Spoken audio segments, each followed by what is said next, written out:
got to the. All right, you're live. We were led here by them dwarf people. What happened afterwards? Got to the pop and clop. Oh yeah, that's what we did. We went to that place. Crap. I'm trying to recall everything I can in my brain. I remember there was a curfew. I don't recall what the purpose of the curfew was. There's a curfew. Yeah, there was a curfew. Everybody had to be yeah. in. I don't remember any of this. So, I guess I'll provide some assistance in terms of I think we were trying to defeat help get rid of an issue in the city, and then at the same time also sponsored the pop and cloppin, so that they can get more. Yep. More, so. Yeah, and that's about the extent of my knowledge. Wait, this is the capital, the big city, right? Yeah, you guys are in Renholf. Okay. Yes. It's the main city, which is also. Oh. Yeah, we wanted a bunch. place. You guys We wanted a bunch place that could cook boulette. And the guy that was you. did. Oh yeah, we spent a lot of time on that. Well, you spent a lot of time on that. And then you like got yourself sick or something because you rolled badly on a Constitution save. Oh no, you ate too much. You brought a bulle slab, which got cooked, and you were terrified that it was burnt or some shit. Well, not terrified. You were mad, but no, it was basically like burnt ends. And bulle meat is also toxic, apparently, unless cooked right. Anyways, so yeah, you've met with Jacques Redrock and Seal O'Neill, a pair who owns a tavern that no one seems to know what name it is, or at least not even they can decide. You're welcome. Anyways, they are basically filled you guys in on various information. Yes, information on the city and its happenings, and basically in exchange for you guys, if you do well enough, that you end up getting the favor or at least in good graces of the Overmiser, that you can at least put in a good word for Jacques, because apparently there's a festival thing that's hosted where everyone offers something like their greatest craft to the Overmiser, who then offers it to their guardian dragon. Oh, I remember that now. Yeah. And Jacques basically wants to offer food, but that is not something that they do because they don't consider food to be crafts. And he basically wants you to, Seal wants you to put in a good word for Jacques and try and convince the Overmiser to give him a chance. This is Food Wars. We need Jacques' food to get into the Overmiser's mouth so his clothes explode. Yes, you said the same thing as well last week. Did I? Yep, and you also wanted to basically pit Jacques and Ronnie against each other. Yes, because all dwarfs sound the same. Yes. No, Paxy's not a racist. 2022. Yeah. Anyways, guys, you met a tiefling, a bard. Girl, bard. Yes. Yep, she seems to be practicing music and whatnot. She kind of seemed a little put off by you guys and left quickly. Makes sense. You don't know too much about her. You only saw her for a brief moment. But all you know is that her music's pretty good for someone who's supposedly practicing and trying to get better. Okay. I don't quite remember what the mission that Akis brought up. What was he trying to do? He was trying to basically figure out the whole problem with the mines, because they dug very far into their mines to get their precious metals, ores, and then struck the Underdark. And you guys got filled in on info. Oh yeah. And then there's like the Flay or whatever. That is something they're scared of, something in the Underdark. Yep, and the and released a Balrog. Yes. There's something in there that's gotten the whole Underdark in turmoil. Yeah. And that's why we all noped. That's why we noped out of it. Yeah. All right. And the only reason why Akaz and Athenia left is because they are healers. They provide healing abilities, and they were like, you know what? Let's go to the dump mines and let's heal the wounded and see if that will gain us enough favor to get some more shit on what's going on. Oh And yeah. you guys are kind of like, we'll Yeah. leave you to And that. as No. a short person who carries around a ring, I'm very scared of large fiery demons from hell. I want to help our boy Jacques get into this contest. How would you plan to do so? Well, did we sleep? Are we just waking up? You know what? I'm down to guys help recently- too. I now know how to cook ever since we leveled up. You guys woke up from a long rest, so yes, you Wait, we are leveled up. rested. No. No. I took the chef eat whatever the last time we leveled up though, so I can Okay. help this dude cook. Okay, just making sure we're level 7, right?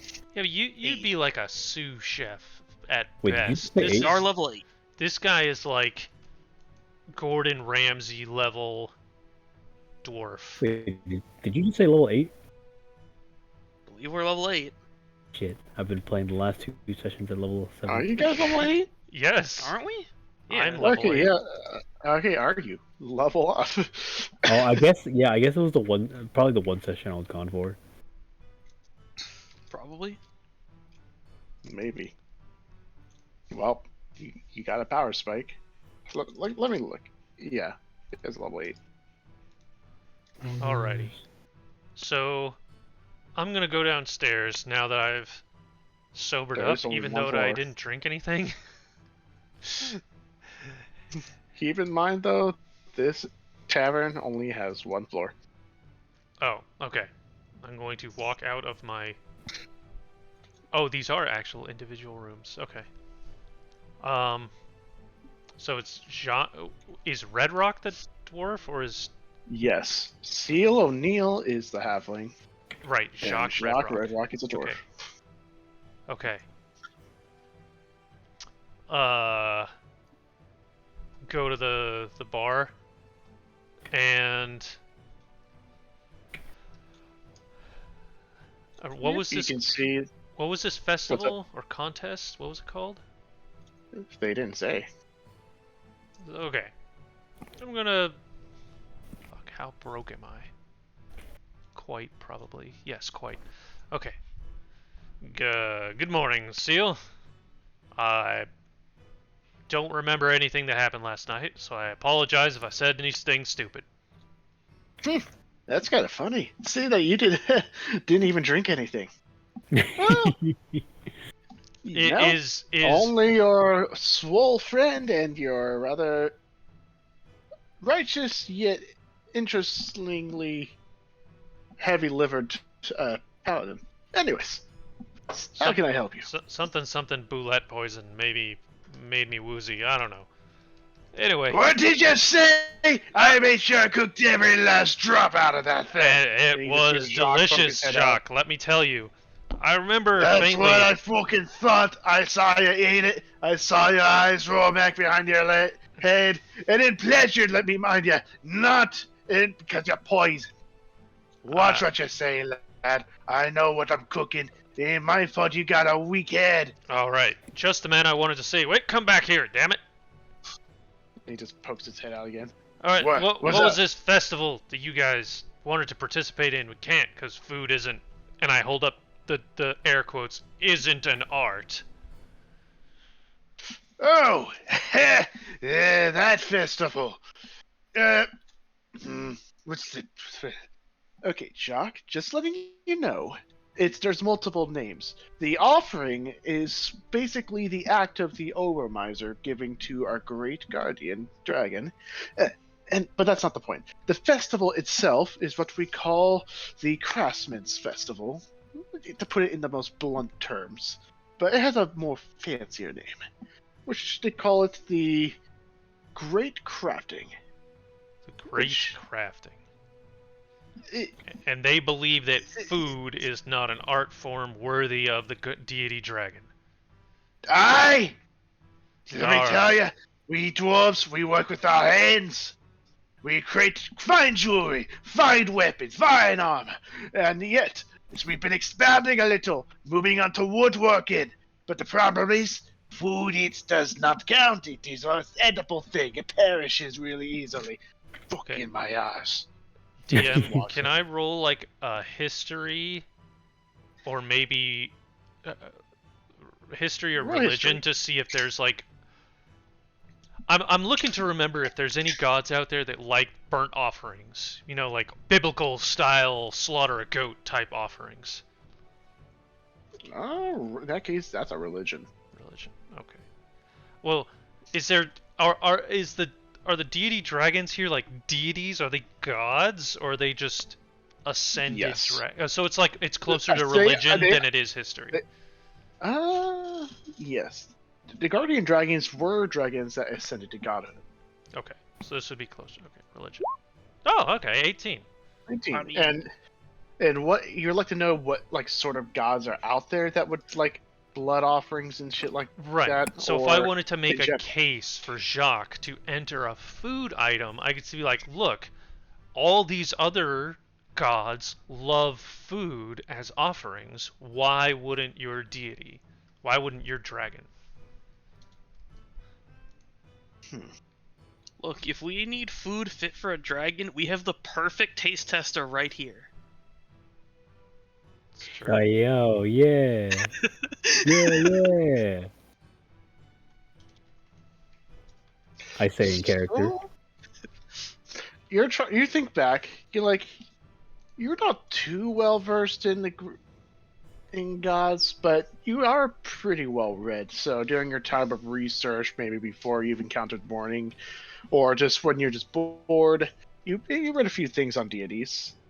And there are several deities that are not necessarily gods or goddesses of food, but more of agriculture, farming, community, and whatnot, such as a halfling goddess, Yondola, goddess of agriculture and community. It's not unheard of for many who worship her to basically offer her part of their harvest as thanks, and also for goodwill for better harvest in the future. Yeah, I'm looking more for something like, yes, offering up a portion of the harvest as like a tithe, sure. But I'm looking for something more like oil and incense and actually seasoned meat that get burned on an altar and the smoke rises to the gods and titillates their nostrils. In that case.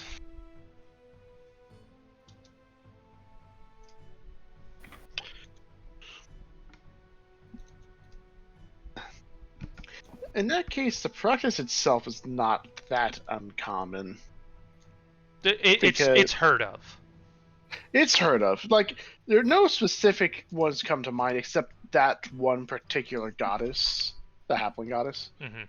Because, like, farmers offer some of their harvest, which in turn is either left out in the open for it to disappear, it can be burned, it can be eaten in her stead, whatever. But basically, that's like the best one, and honestly, probably the one god or goddess that it can easier to relate to, since this is a primarily dwarven, halfling, and gnome town. Mhm. May not relate with Jacques himself, but since Seal is right there, and he might be familiar with the goddess. Who? Oh, Seal. okay, O'Neill. Seal Seal O'Neill. O'Neill. yeah, Seal. Okay. So I understand that the practice of burnt offerings is not unheard of. No. Okay, I say Seal. Where is the nearest temple of Irvorin? Irviorin. Ervion. Yeah.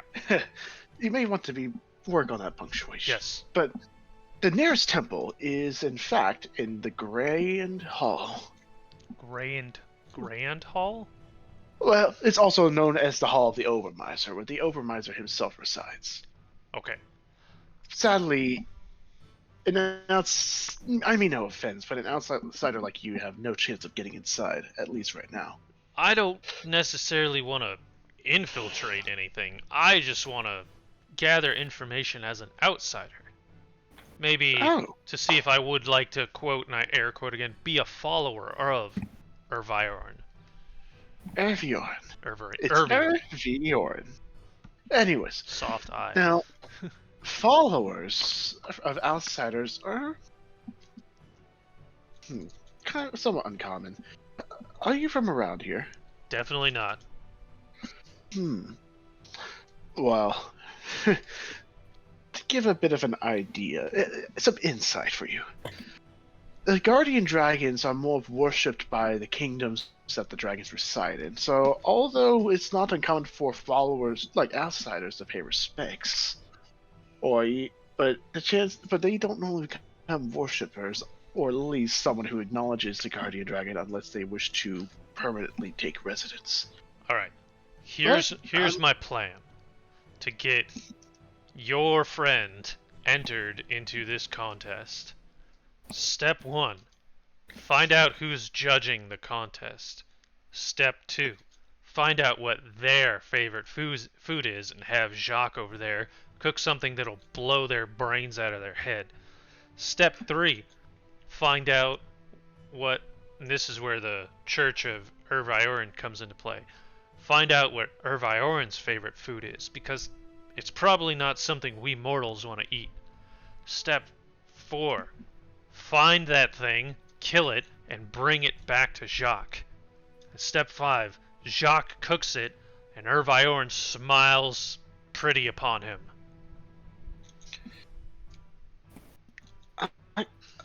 I guess that does sound like a plan, although it might need some trimming and adjustments. But the one who is directly judging the whole crate crafting is the Overmiser himself. But to even qualify, there is a quality test, which is done by other individuals. It's not like you have to at least create something worthy enough to even be within front of the Overmiser. But I see what you mean, and that is a good plan.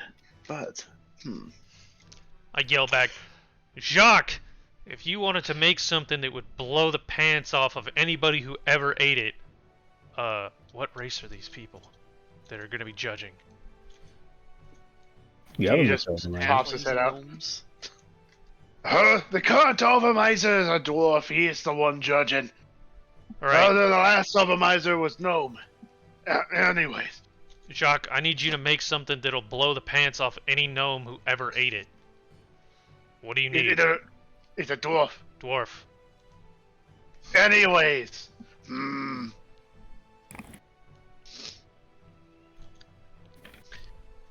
If I were to make something that I would like, well, maybe not me, but my family. If I were to make something the Red Rock family would like, Don't say rocks, for the love of God. it would be something strong in flavor, a little tough, fatty, and belly filling. I'm thinking of a stew. Potatoes, meat, some vegetables. Beer as well to mix in and add a little flavor. And of course, along with it, mead bread is what I'd probably make, with a bit of honey drizzled on top. Alright, I don't know what any of that is. Does it involve us going out and killing something and bringing it back here?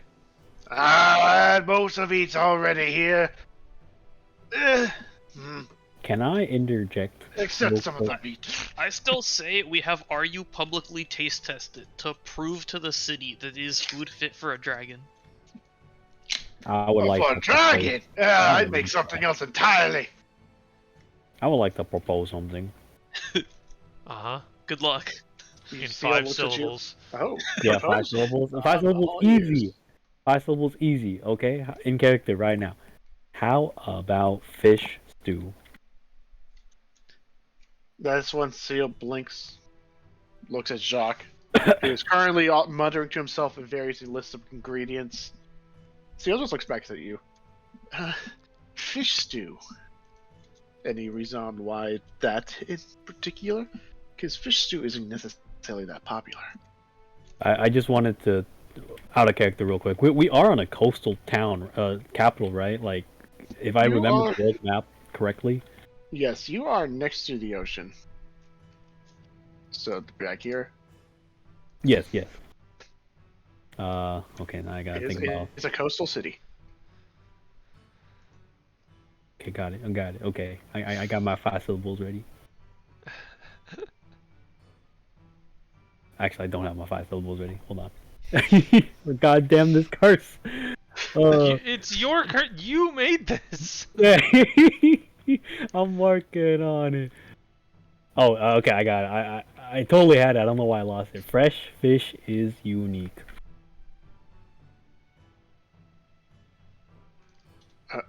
And I need to wait until somebody answers that, replies to that before I can talk even further. What do you mean by unique? This is what the dragons want to eat.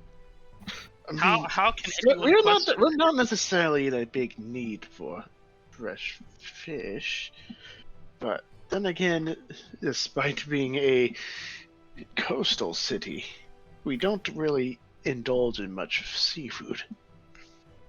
But Have you not had the Do go gnomish on. delicacy, sashimi? You have never lived, friend. Okay. And I have my next 5 syllables ready for, in response to O'Neill's, remark about the Yep. city not being into seafood. Revolution time, baby. Baby. No, I realize I can't say baby at the end of that. Babe. It's just revolution Revol- time. It's just Revolution time, babe. No, oh, it's just revolution. revolution time. That's 5 Yeah. syllables right there. Oh. Yeah. So he's just like, I'm gonna look at. Alright, give him- Are you Uh, like we need to break this curse on you? keeping Did I mention that dwarves are known to be especially stubborn? No, don't matter. You know, now that I'm thinking about it. Hey, Jacques. What? All that you've been thinking of right now for that grand 10-course meal, throw it out the window. What about fish stew? What the fuck you smoking? What do you mean fish stew? You want me to fail? No. Here's the thing. We're not trying to appease the populace. We're trying to appease Viorn. You know, the dragon goddess, the guardian, the dragon that represents change, all that stuff. Oh yeah, the guardian. You lost me. Okay. Dragons, I don't mean to generalize, but they are not. It's not uncommon for them to quite enjoy fish. And since the Obermeister himself is the one who's judging to get an offering best fit for everyone, he would have to throw aside the whole grand idea of something that would appease him. He's basically a quality checker. Glorified quality checker. And who is he to disagree with this dragon about what a dragon would want to eat? If I want to do fish stew, the big problem with fish stew is if it's made wrong, it's often very, very salty. But dragons do have better taste buds in terms of that. They taste things differently than us. What did you... How do you know this? Anyway, family history shit, I don't know. I read books, believe it or not. Anyways. Fish stew. There's a lot of different fish to try, but I ain't much experience in cooking seafood. Except that one time I made calamari. That was pretty good for a first time, but Alright. I'm gonna need new ingredients. In this case, I need fish. What about a kind of fish that would treat it, that you would cook it like regular meat? So you could substitute a meatier fish and just put it into more of a red meat stew. Back where I come from, they have a thing, they call it a swordfish. It's like a fish with a sword on its face. If you cut it up, it's white on the inside, but I tell you what, you put it on top of some coals, it tastes like steak. Can I ask another question? Swordfish, you gotta be fucking kidding me. What's next? Hammerhead shark? Eh, I have another question. For Rockstone or Red Rock, Red Rock. whatever. Yeah, Red Rock. Yeah. Uh, what is fish served with? Potatoes usually fried. Fish and potatoes. And Eh, I they call them respond. chips. I I was gonna respond say, with, I was like, deep fry the potatoes, make them chips. I was gonna. My response to that is anything else though. Mm, it depends on what kind of way you prepare the fish. If you were to take a fish, roll it in some breadcrumbs and other things, and then fry it, you basically get what is known as a commoner's meal. But it's pretty good. And even though it is, as me, being a great fan of it, I do not think that would be best to serve something like that. Because anyone else might consider it an insult to Bjorn. Now, something like I have another salmon. question. Oh, I guess let him finish that thought. I guess first. Yeah. Salmon. Now that I think about it, potatoes are a very common thing served. Either fried, like sliced and fried, mashed and baked, or even just take a baked potato itself and you just bake it as is and load it with toppings. But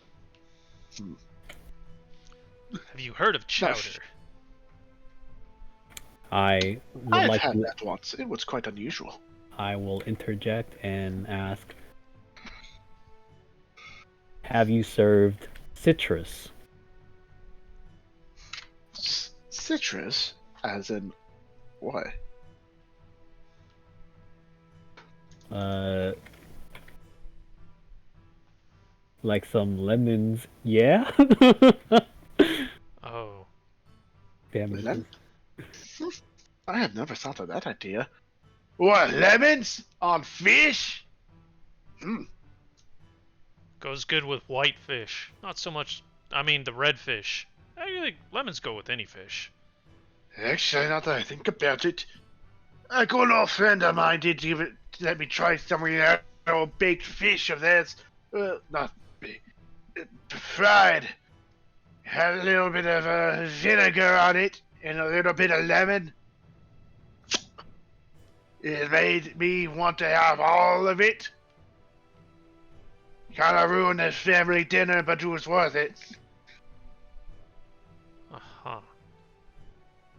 In that case. But we're getting back to the whole point of frying fish, Shock. That is not something we should offer. Hey, why not?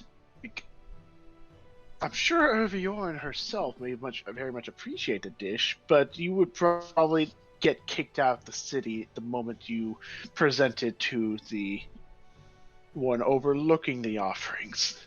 Why? Because it's made for peasants? Commoners? But yes. Yeah, they can fucking smell my ass for all I care. I want to make grilled, fried fish. I can mix it. It's been forever since I fried. And he goes over, starts looking over his ingredients. Seal's just like looking at him.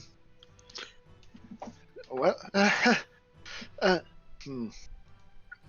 honestly, it's on second thought. You don't really need to offer any assistance, because honestly, whatever you do at this point will probably just fall flat on its face. No. Shock, you tell us what ingredients you need, and we're gonna get them for you. He just stops, looks. Alright. I don't have much in terms of making fish. I need good fish. Decent quality. The best you can find. I need vinegar. Yes. Vinegar, lots of it. And I have plenty of potatoes. You say lemons are good with it? Give me some lemons. I mean, if you're using vinegar, you don't really need lemons, so why don't we substitute one for the other? Use both. We can use both. Oh, okay. He's the chef. He is the chef. Uh, well, All right, we got a new side mission. here you. Uh, here. He just goes over around back to the counter. You can see some shuffling, and then he comes back with a small bag, and he sets in front of you. This should help pay for anything that you need, and don't worry. Spend as much as you can, and I will also compensate further. But heads up, lemons are pretty hard to find around here. What? They Okay. are normally imported from Chaluda, and it's been a while since we had some traders from that region stop by, so any lemons you do find, they're probably going to be very pricey. Chaludan lemons. Isn't Chaluda just like one country over? Yes. Okay. Can- And we don't have our resident Chaludan with us, do we? Nope. Nope. Because he went off to the dungeon. Of course he did. Well, to the mines. But Yeah, it's one sometimes country there's one. over that's still a pretty good distance, though. What? We import Mexican avocados every single day here in the good old U.S. Hey, those were just banned for like a week. Not even. All right, so I'm just saying, like, it would be a long time for us to go to Chaluda to like get lemons. But the best place to find this sort of thing is in the trade plaza. To the trade plaza. All right, assuming you guys leave the What's It Name Tavern, because at this Yes. point that's the official name. The Bubble Bobble. the booping glopping.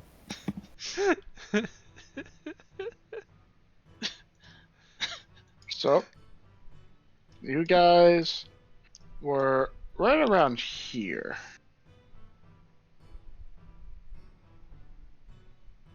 I would drag everyone over, but then I would reboot the cart. So, yes, you guys are around that area. Yes. Also, I just realized this is the music I should be playing because you're in the city.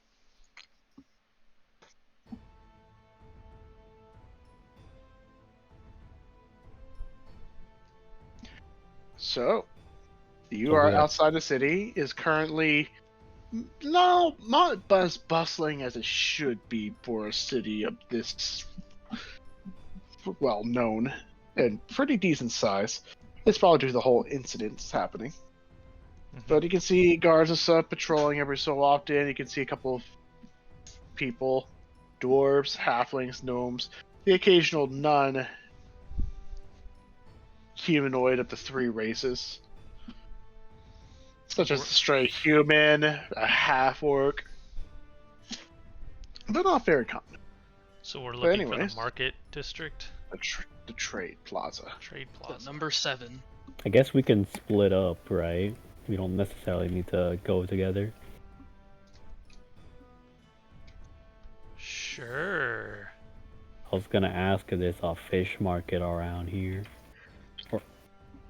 or a port at the very least, if there's no fish market.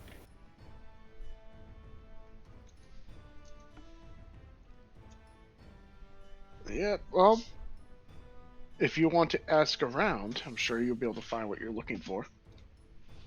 All right. Time to I would find like some to ask. lemons. I would like to ask a passerby. With my 17 charisma, Make a persuasion. who sell the fish here? Who sell the fish here? Who sell the fish here? Roll persuasion. Who sell the fish here? What is my persuasion? Ooh, +9. Let's go. That's what the fuck? Why? And you're cursed. Holy shit. So I'm just going to be like, so it was like a halfling who's just walking by, and then he just asks that question. She just stops, turns, looks up. Oh, haha, you want to know where the fish is? There's a lot of places. You can go to the trade plaza, or if you want them absolutely fresh, the stone or metal docks. Also, are you a dragon? How Yes, tall I are you? am. Where are docks? Uh, I say. How tall am I? I eh, think I listed as like 6'4" or something. Oh shit. so pretty tall. You're basically twice her size. What the fuck? So she just Yeah, I'm asks, like like, where are the 2'8". docks? Yeah, I said yes, I am. Where docks? Oh! Wow, I didn't even expect you to know that. Oh, wow. Anyways, the docks are that way. She just points with her thumb towards this direction. Okay. Can't miss it. The closest is the metal docks, although if you were to cross the bridge, you'll get over to the stone docks. I look in that direction and I say thank you very much. With the same intonation as I just did. And he She sits just there staring awkwardly until she says something. No, and then I just walk away. Oh, and she just, oh, well, that happened. I don't see a dragon every day. And she just walks off. So you're heading towards the stone docks, maybe. Oh, Or no, yes, the metal you- docks. The metal docks is closest. Anyways, Yeah, middle docks right here. so in Swallow and Paxi, what are you two doing? Uh, I'll go with him. I want to see where this goes. gonna. I'm gonna look Find the for lemons like later. a.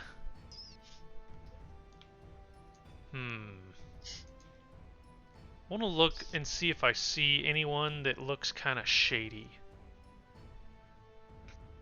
Shady. Yes. Are you trying to buy Roll lemons from perception. like the underground the- lemon The market? black market lemons. All right, roll perception. Oh man.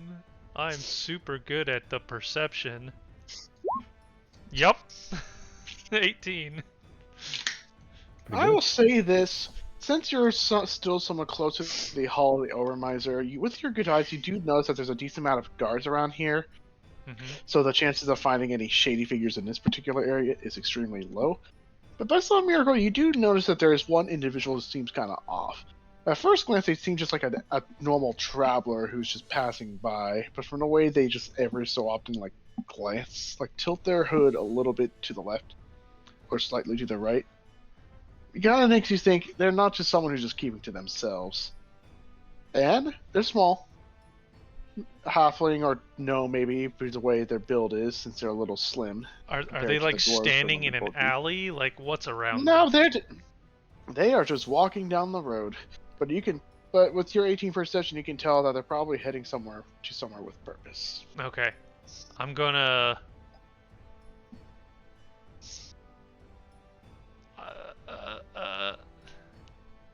shit.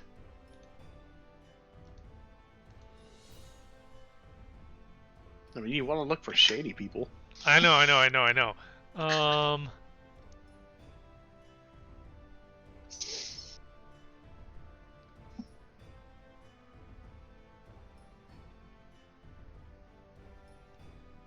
You know what? This is stupid as hell. All right. I'm going to Yeah, this is stupid as hell. Please continue. I'm going to kind of get up behind him, maybe like 10 feet behind him, just start following him. And then, okay, so a part of thaumaturgy says I can make ominous whispers emanate from Good lord. a point of origin that I choose within range. So if he has his hood up, Yes. I want to make it like I want to cast it on the back of his hood to make it sound like it's coming from behind him. All right, you cast thaumaturgy. Basically I want him to turn around and look at me.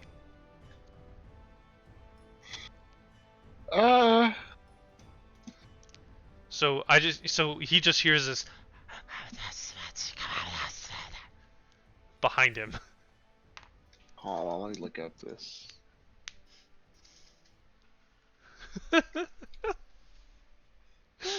We're gonna Oh, get the finest what do you black know? market lemons.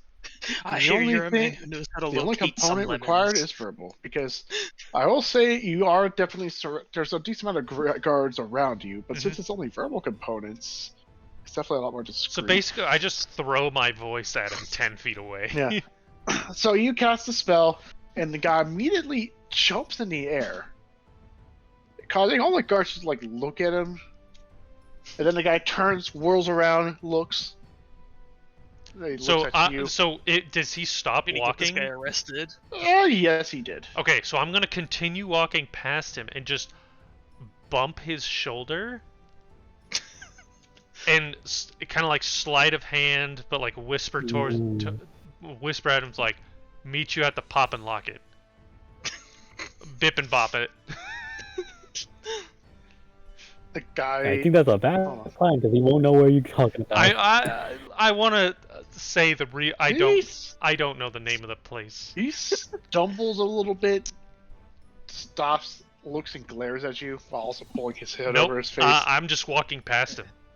Like he doesn't even get a chance. I'm just gonna be like meet me at the Bip and Bop tonight, or in 10 minutes. 10 minutes. As you're walking off, you can hear one of the guards back there starts going, "Hey, what's your problem, buddy? You jumped like half your height up in the air." You And- can get this guy arrested. And that's all you hear as you're walking off. I He's want not to. gonna meet you with the bip and bop it because he's gonna be getting questioned by the guards. Yeah. So I He's like a said drug meet me dealer. at the. Is it called the Bip and Bop? What is it? What is the actual name? Whatever the fuck it's called. Here's the it's name. the one name you heard with the the pop. The bibble poppin'. bobble. I don't. I say the name of the inn. I say meet me at the Bip and Bop in 10 minutes. The bip bop. It could not be that's not the name of it, but the way everyone behaves, he probably knows what you're talking about. Anyways, No are one you? knows the name of it. Yes. So you're arriving at the metal docks. It is definitely the more coastal part of the city. You can see there's a lot of ships and stuff coming in and about. And the name metal docks seems to be more derived from the fact that there's a lot of metal being passed around here. Various ores or ingots, weapons and things. But you can also Kinda like- see there's some fishermen here who are bringing in some fresh catches. And also you can see gathering around one of the stalls is a bunch of people. And you can hear lots of shouting. One of the fish stalls? Yes. Okay, I'll approach that stall. As you approach, the stall itself doesn't seem too spectacular. Lots of standard fish. None of them really that big. But the biggest thing is the fact there's a lot of these people who are like circled around someone and they're shouting, seems to be like cheering, goading this person on. You can hear like, "Come on, you can do it!" And you can hear grunts of pain. And then everyone goes, "Oh, that's another one, okay. Who's up next? See if you can crack it open." And of course, Crack it are open. you are pretty tall than most of this crowd, so you can easily see what's going on. Everyone's kind of surrounded a very muscular dwarf who's holding some sort of object. He's looking like he's trying to pry it open. And his face is beet red. His fingers are also bright red. It sounds like a test. And he is heaving. I think my fingers are broken. Oh, you'll be fine. And you can see a rather skinny gnome. Hey, I'll try it next. And the door passes the object, which looks like to be a black cube. And you can see the stall person, he's like taking bets and whatnot. It's like, alright, who wants to see if this little scrawny lad can open this thing up? Man, I'm making more money here than in a single day than I've been selling fish for months.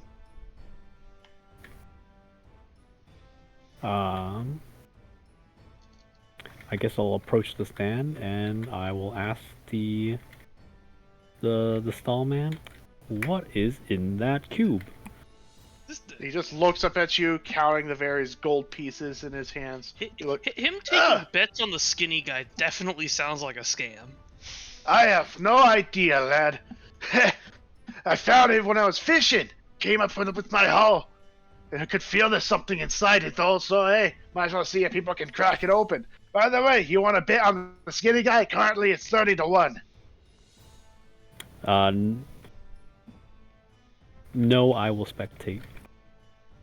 Alright, so you spectate. And this gnome, he's like at first trying to pry it open, and then he's like looking over, almost like it's a Rubik's Cube. Not that you know what that is.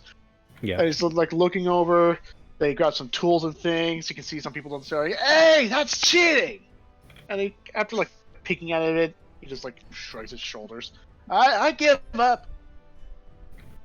And then you hear some shuffling noises as a giant half-orc dude walks up, grabs it with his fist. I'll get this open. And you can see more money is being passed to the stallkeeper who's taking bets. And this half-orc dude grabs it and he starts pulling at it really hard. You can see veins start bulging on his arms, and he starts breathing hard as he keeps pulling. And then you notice that the cube starts getting small cracks forming in it. But then after he stops, the cracks disappear. Okay, I know what I want to do now. I want to go forward and make an attempt. No, wait. No, he's not. Oh. Wait, slow down. Okay, after the half You orc trying to stop me? Yes, I will hold you back with just one arm first, and I will say, Good luck with that. I have seen enough, I say to the stallkeeper. He just looks up at you. Hey, what do you want? And I point at the cube, and I say, I bet my friend can, and then I look the Swobo. And then I pull out 40 gold from my pocket. Jesus Christ, you don't have much faith in me. He looks at you. He looks at the gold. You can see the money signs in his eyes. Hi, it's your Wallace funeral. He takes it. Remember, no takebacks. I would like to rage. So this half-orc dude just like mutters something about stupid rock or whatever, and he just basically tosses it to you, Swolbo, and just storms off. You can see there's some blood dripping from his fingers. The hell? All right, I get angry and make an attempt at this thing. I'm assuming it's an athletics check. Yes. All right. You get angry. He's just like, no, 23. 23. You just scream really loud to the point where you kind of make a couple of people nearby piss themselves. And you start pulling really hard. It's a little bit. You can start feeling the cube slowly shift as if something about it is moving. And then as you're pulling, you notice that there's small cracks forming. But then it snaps shut. You could feel that it was about giving way, but it seems like your attempt was not strong enough. And you just hear the guy who you gave 40, you gave 40 gold to, just starts grinning. Aye, do you throw in the towel? Hell no. No, I double down. I go for. Wait, how much is 1 platinum? In terms of gold. 10 gold. Why are you doing this? 10 gold. I will hold on to my 40 gold, and I will say, okay, perfect. That's 5 syllables. Double or nothing. Double or nothing. You just. But when I come up to the stand to obviously take back the money and then say that, can I get a quick glance at the cube and see if I can perceive anything? Sure. Roll perception. Perception. What the fuck is I always forget what the fuck my perception is. New perception. Where the fuck is it? P. E. Oh, 8. 21. So what are you perceiving? I guess sorry, not necessarily the cube itself, but I want to see is the stall keeper the one who holds onto the cube while like in between each person, or does it just sit there? The previous dude threw it to Swolbo. Yeah. The previous loser. Yes. Yeah, it seems like they're just passing the cube around. What does the stall look like? Is it like? It looks like just a standard fish stall. It seems like this guy, from what he's told you, is that this is something that he dredged up while fishing, and now he just thought of it as some. Well, he's not like he said it, but it's pretty obvious that this is sort of a quick, like make money quick scheme. Does it smell? Does it smell like it came from the ocean? Swolbo. It smells very salty. Okay. What else am I trying to perceive here? So. Because you got a 21, so it's a pretty high roll. Yeah, I guess. What are? Dang it. Okay, you know what? Yeah, let's double or nothing. And I look the Swolbo again. So you're but more gold. Wait, I'm gonna say something to Swolbo though. I use Mist Eater is what I'll say. And I hope he gets the message.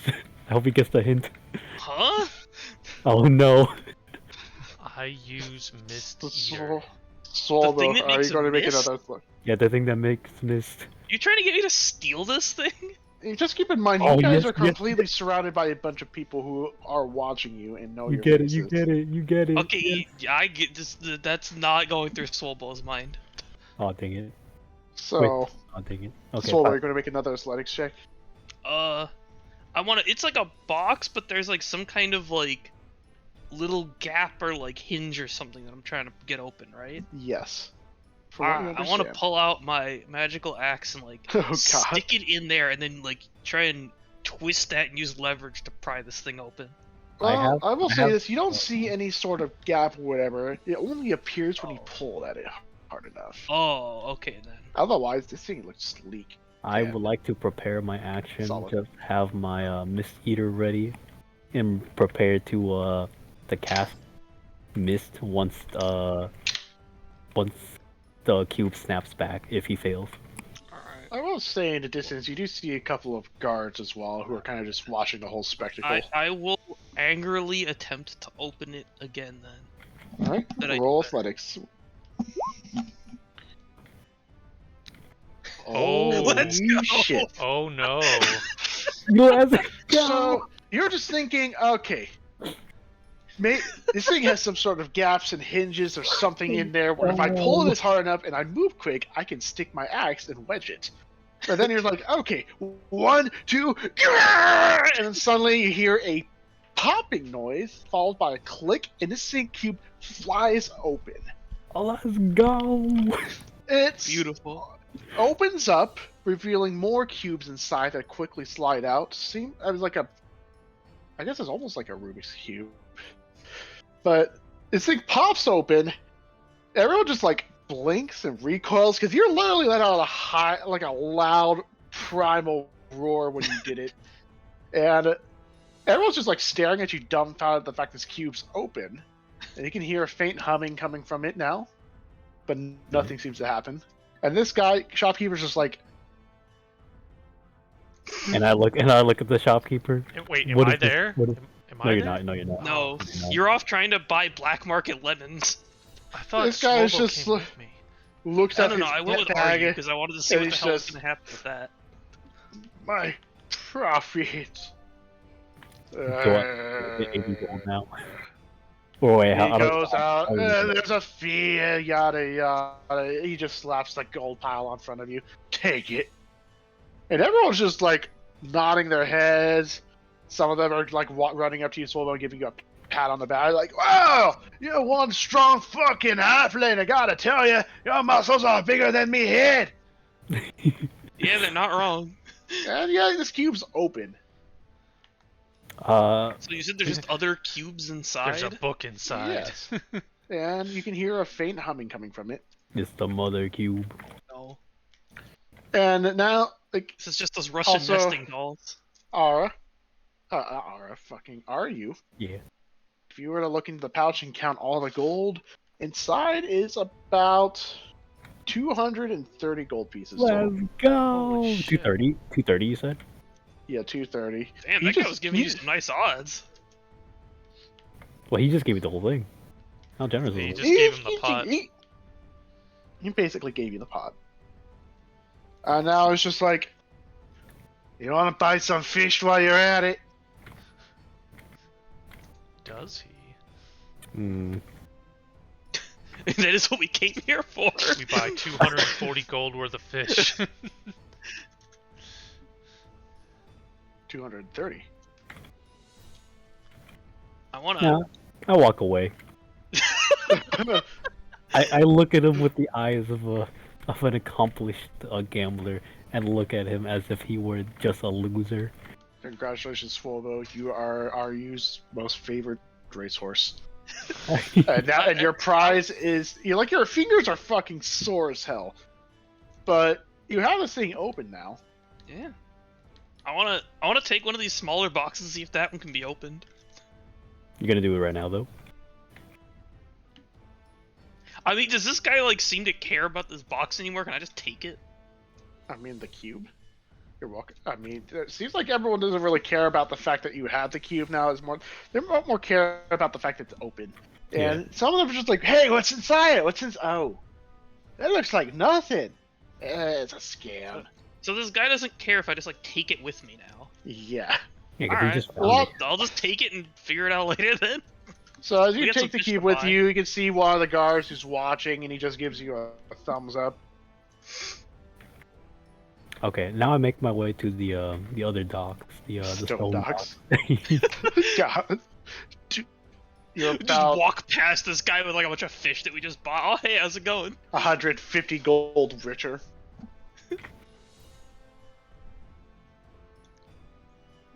All right, I make my way to the stone docks.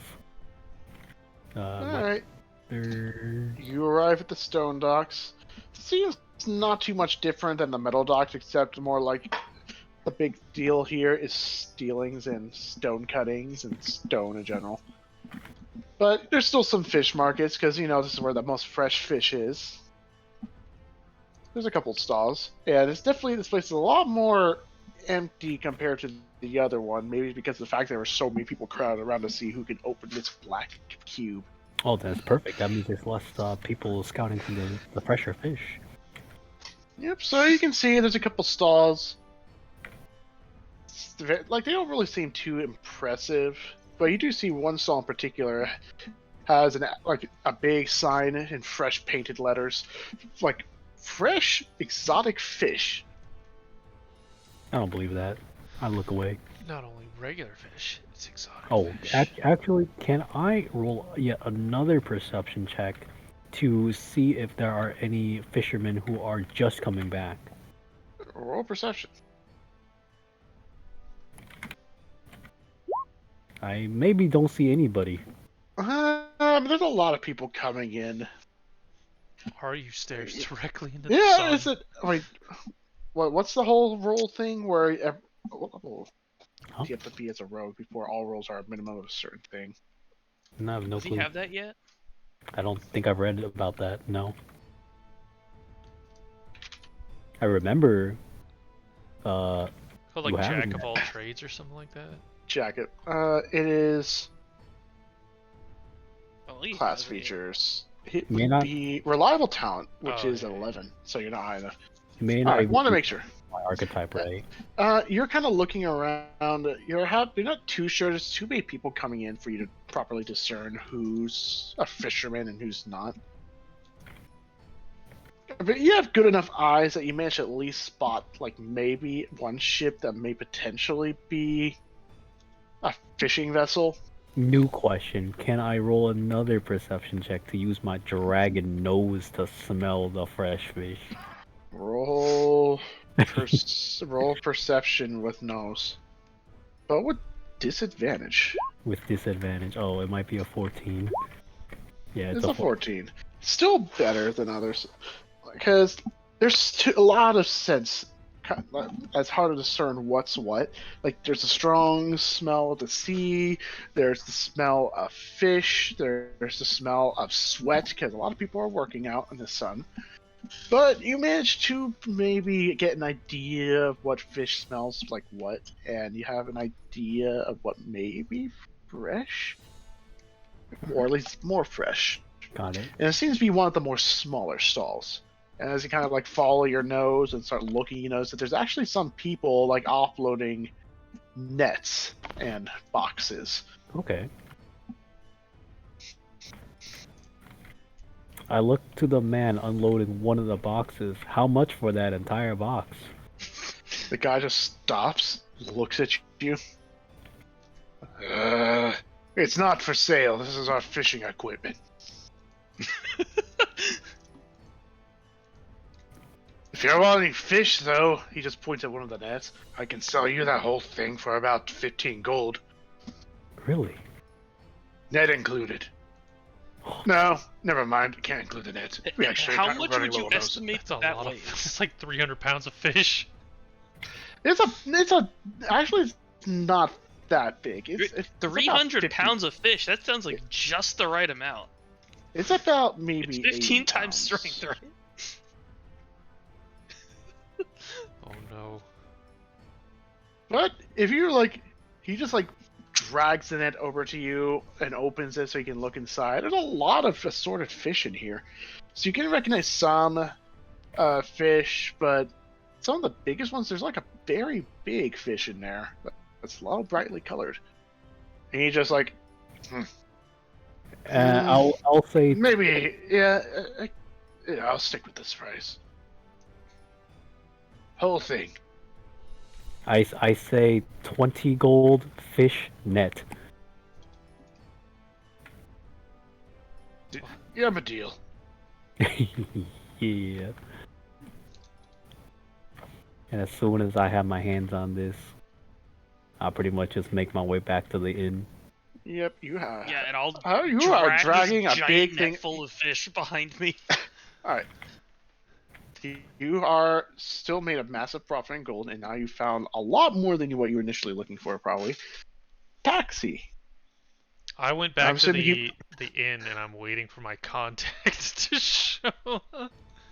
So you're back at the inn. Mm-hmm. You guys are right back. Well, you kind of got there way beforehand. You and Swolba are kind of making the way back right now. Well, that is when you see basically a cloaked figure stumble in. Oh, he actually showed up. I'm gonna be sitting. Oh shit. Yeah, over here. And he is like muttering, cursing under his breath.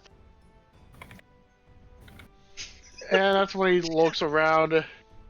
I'm gonna look up and I'm just gonna like kind of give him like the barest of like look him straight in the eyes and then just kind of nod and then look back towards the table. This guy's gonna go through all this just to find out that you're trying to buy lemons. He just walks over, sits down. You can just hear him growl. Do realize what sort of trouble you nearly got me landed in? I'm just gonna. I almost got caught with that little whatever you did.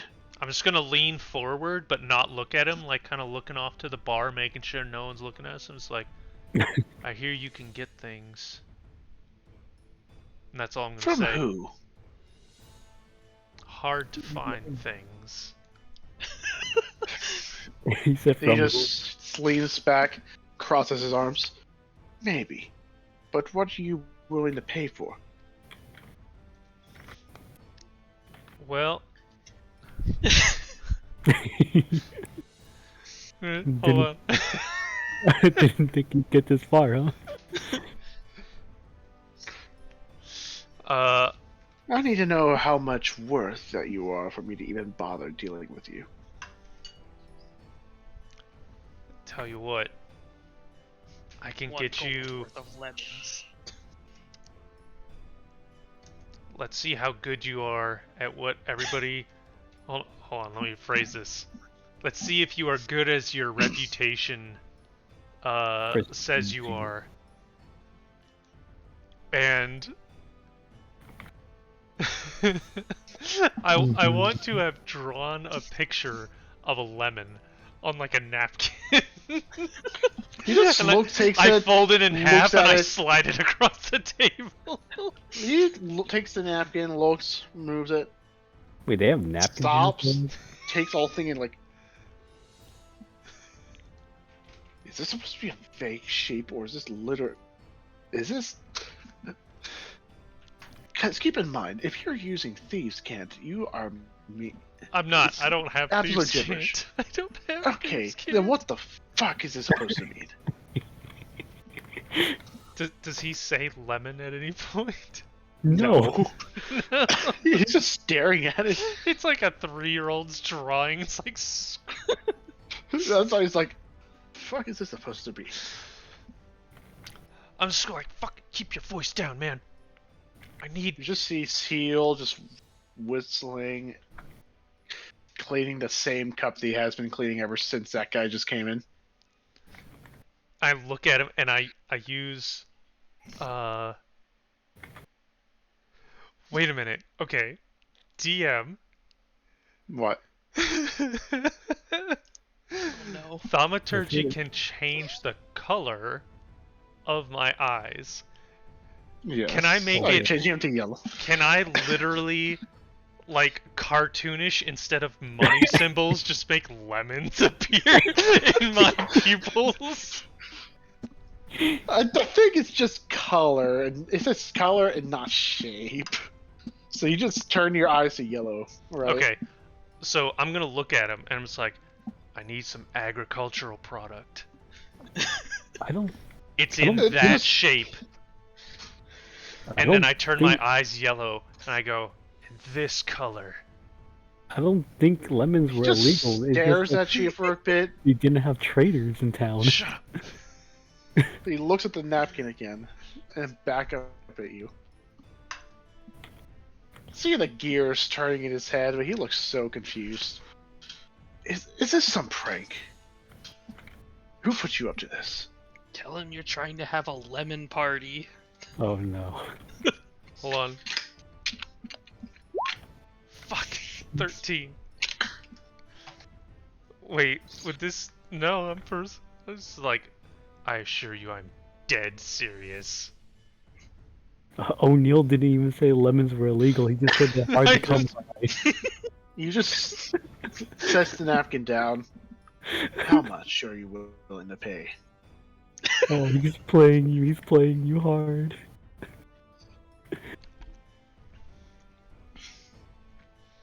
If I told you this has the continued prosperity of your entire country at stake, how much? You wouldn't believe me. Of course, you are 100% correct. How much are you willing to pay? When do we get back? Please tell me we get back soon. Well, you guys, I thought you all arrived at the same time. No, at this point, you guys are right outside the tavern. I want this guy to leave and just see this 2-foot-tall halfling carrying 300 pounds of fish behind him as he leaves. It's more about 80 pounds, but still a big bag. I'm gonna say, like, right now, my understanding is this material goes for about 10 gold a sack. Jesus Christ, what? Like a 10-pound sack. And you're wanting a sack. I don't think he still knows what you're talking about. He just wants your money. I'm gonna lean forward. It's like, there are powers at play for this that you could not possibly comprehend. You're right, because I'm not comprehending this conversation one bit. I've heard enough. And he gets up right as Aryu and Swobo come in. He turns around and just stops. Aryu is kind of like, I'm assuming you're pretty excited about all the money that you've gotten, and Swobo's just carrying a weird black cube in a big net filled with fish. Just a fishing net of fish. Oh, I guess I turn to Swobo, and I'm not like, I'm not evil. I'm pretty neutral, chaotic. So I look to Swobo. I say, Swobo, I forgot, and then I pull out 120 gold pieces. Well, I put the fish down first, and then I take out the 100. I'm the one carrying all the fish. Wait, you were? No, I said I was. You were just holding the cube. Huh? Are you strong enough to carry a giant net full of fish around? Yeah. Probably. Seeing G&D's strength mechanics. Anyways, does the guy react? He just looks, stares at you. Wait, Mike, how much strength do you have? I have 12. I don't know about that. It's okay. You just hear some footsteps fall away. Oh, you got the fish already! I don't Well, really. immediately when Jacques comes out, this guy immediately takes his hood and pulls it more over his face, and he just mutters something under his breath. Uh-oh. He turns back to you, Paxi. Drama. How much are you willing to pay?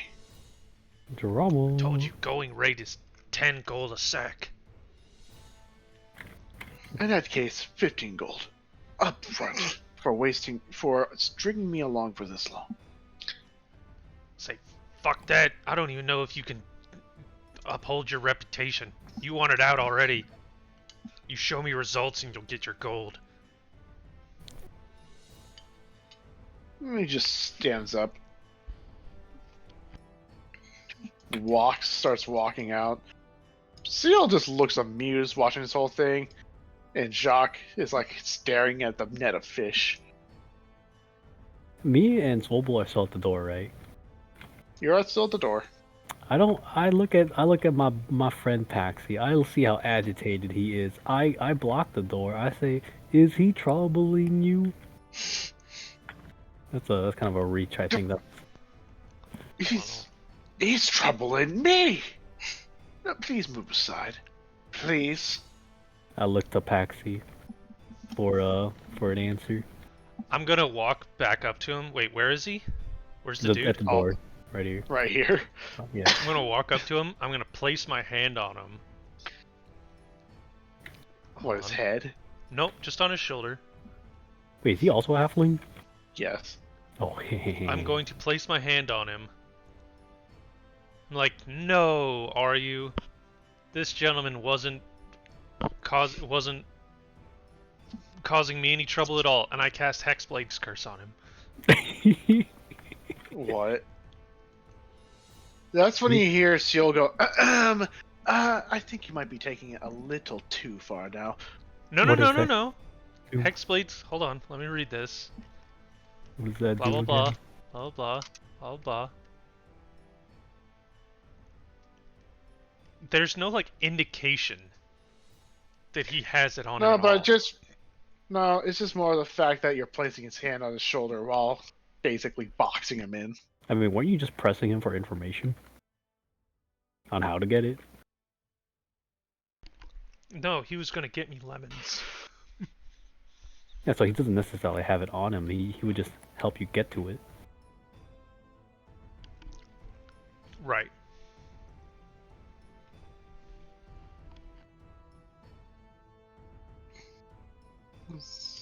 He's just like I lift up both my backstage. hands like I wasn't doing nothing.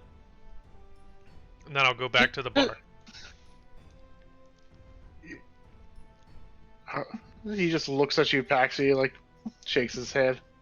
Harassing shady dealers. Huh? Yeah. And Jacques walks up to over here, stops. Hey!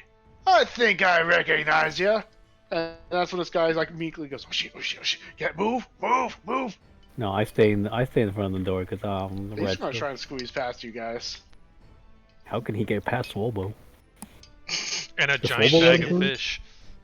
He goes, Jump over me? "Hey, Lenny, is that you? It's been a while." He goes, "Fuck, get me out of here!"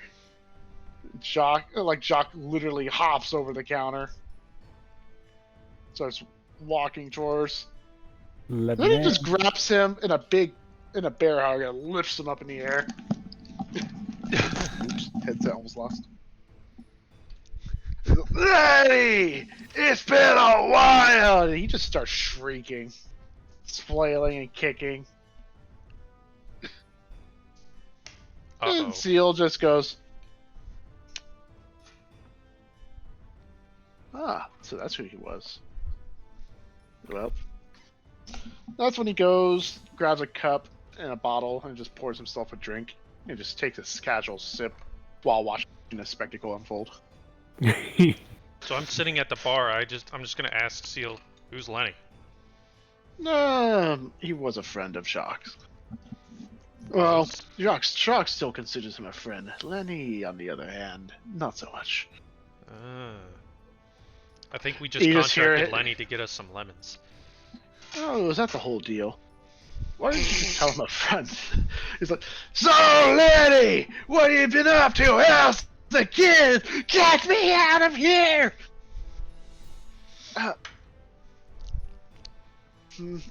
One moment, and Seals sets the drink down, walks all the way around.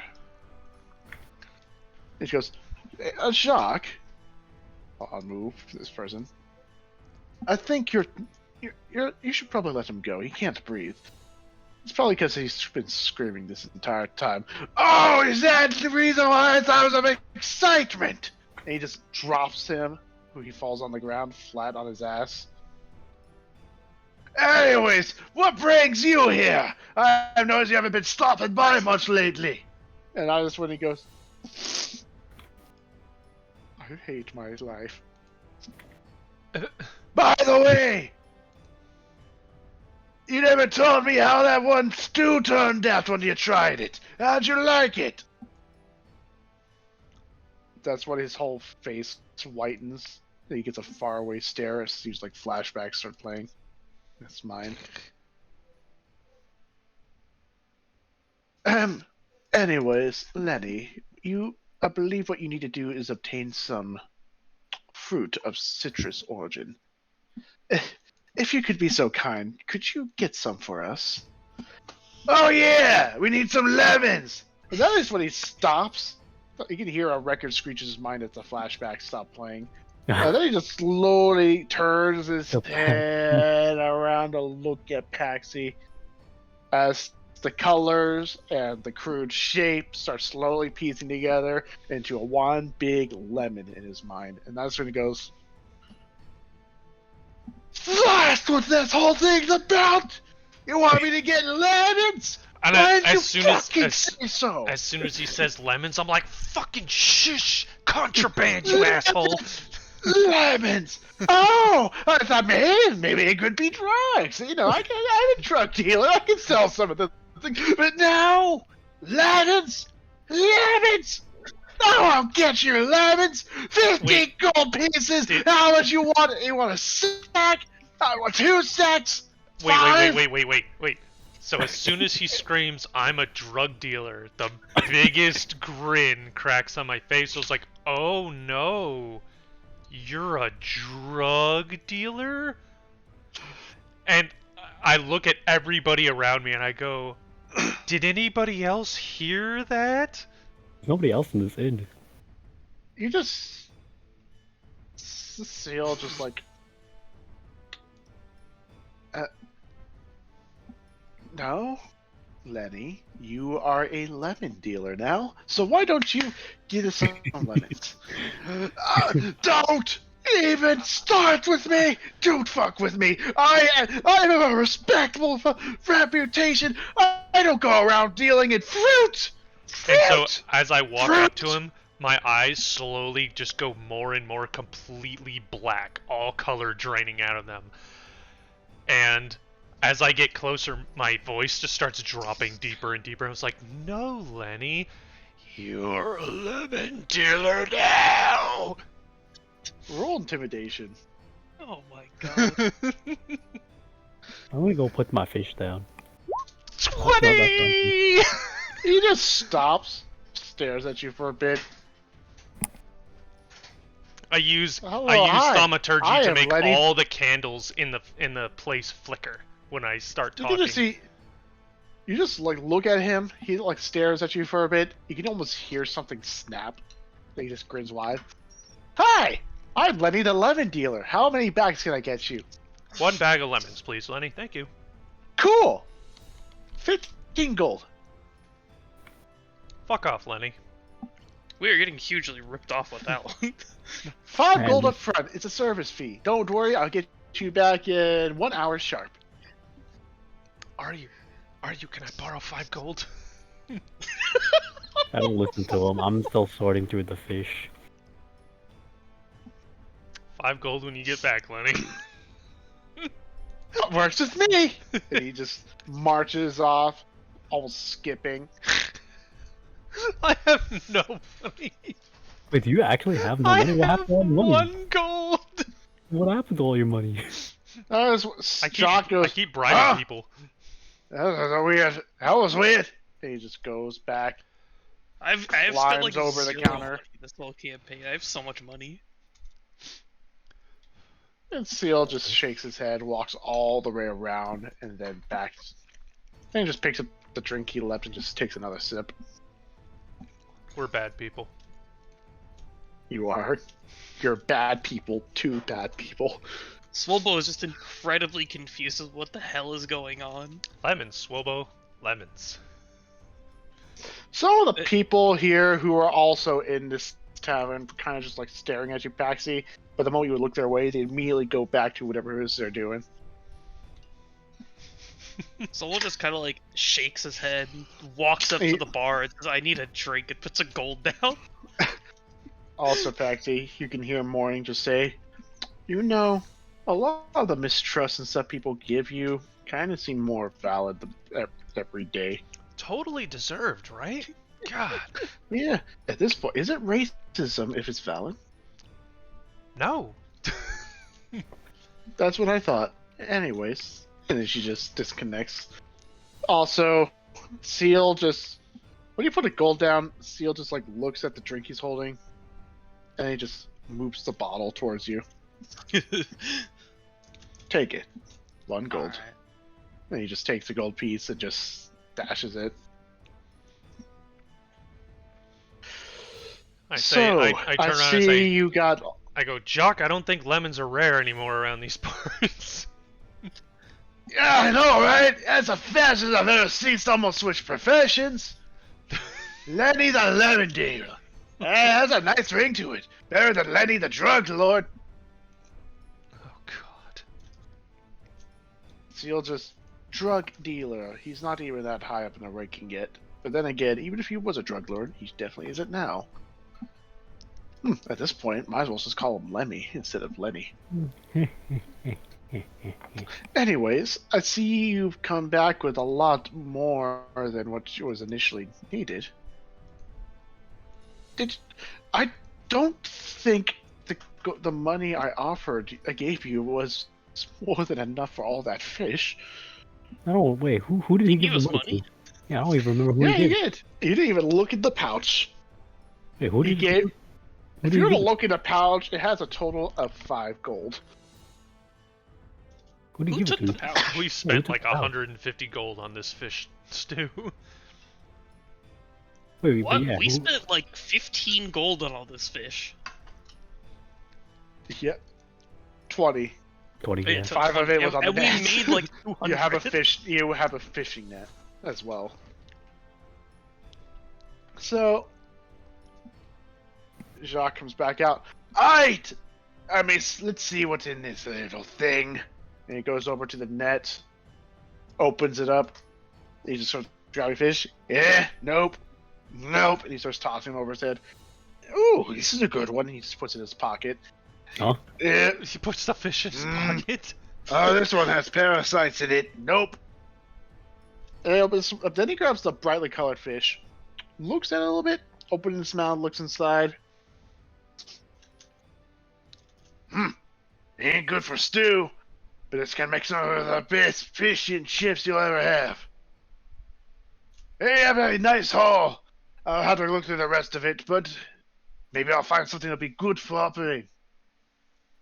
Then he just grabs the net and starts dragging it with him. Don't worry, I'll give you the net back, assuming that you bought it as well. Yeah, we'd like the net back, please. Alright. In that case, he gets to the kitchen, turns upside down, dumps all the fish on the floor. Never know when you might just need a then he fishing comes net. back and just sets the net on the counter. So now you may add 1 fishing net to your inventory. And I don't think anything like that actually exists in D&D, so it has to be custom added. Okay. Also, are you out. carrying that black cube out in the open? Yeah. In that case, Seal would kind of be like looking at you, and then the cube. Oh, I'm sorry. Before Where'd you we get that? continue with the cube, I'm gonna have dinner. Alright. Fair. I'm hungry. Yeah, there's fishing tackle, but no fishing net. Gotta add a custom item. Yep. Are we pausing Fishing or are we net. continuing? We can pause. Yeah, we can pause for a brief moment. Pause. Congratulations, you're kind of curious about it. I'll just be like, yeah, we like found this thing down at the docks. Some guy bet me I couldn't open it, and I opened it.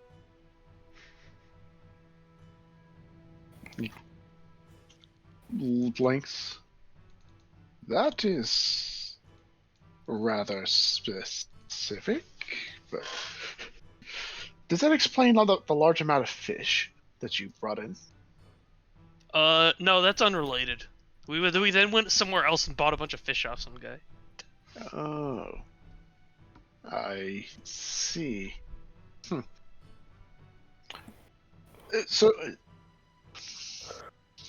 So let me understand this right. So some person was basically betting for people to see if they can open it, and you succeeded. Yeah. Yes. And then once he didn't have his money-making scheme anymore because the box was open, he kind of just didn't care about it, so I just took it. Is it a piece of junk? I don't know. May I see it? Yeah, sure. If it's a black box or cube or whatever it is, for some reason I cannot tell but suspect it might be something else. Let's just say... Yeah, it's probably magical or something, I don't know. If it's magical, then you may have... I'll get that big he basically weird guy walks around the corner. You know, test it when he gets back. The hippie dude. So he walks over to you. Look at it. You notice he pulls out from his pocket in his shirt a monocle, and he just puts it on. And you notice that when he puts the monocle on, his eye changes color. To a soft gold. What now? He looks at it, and then he notices he kind of slowly starts leaning back. And then he takes a step back and takes the monocle off and puts it back in his pocket.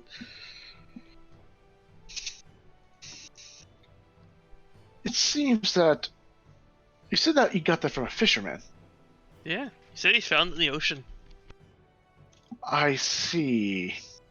It seems that both he and, I guess, you don't realize that what you have right there is a magical artifact with power, I think, rivals that of a remnant. Whoa. Oh. Yeah, I was gonna have the big blue hippie dude take a look at it when he came back. He's got a staff that can tell us these things. Yeah, I've seen a couple of remnants during my time. In fact, he just pulls out the monocle. I'm in possession of one. Yeah, same.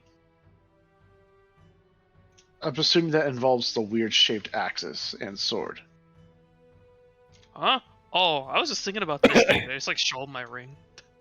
He just looks at the ring, blinks. With how unique your weapons looked, I thought those would be remnants. I guess not. No, those are some other weird thing. I see. Anyways, Chopped this... like a limb off a golem or something, made it into an axe. Works pretty well.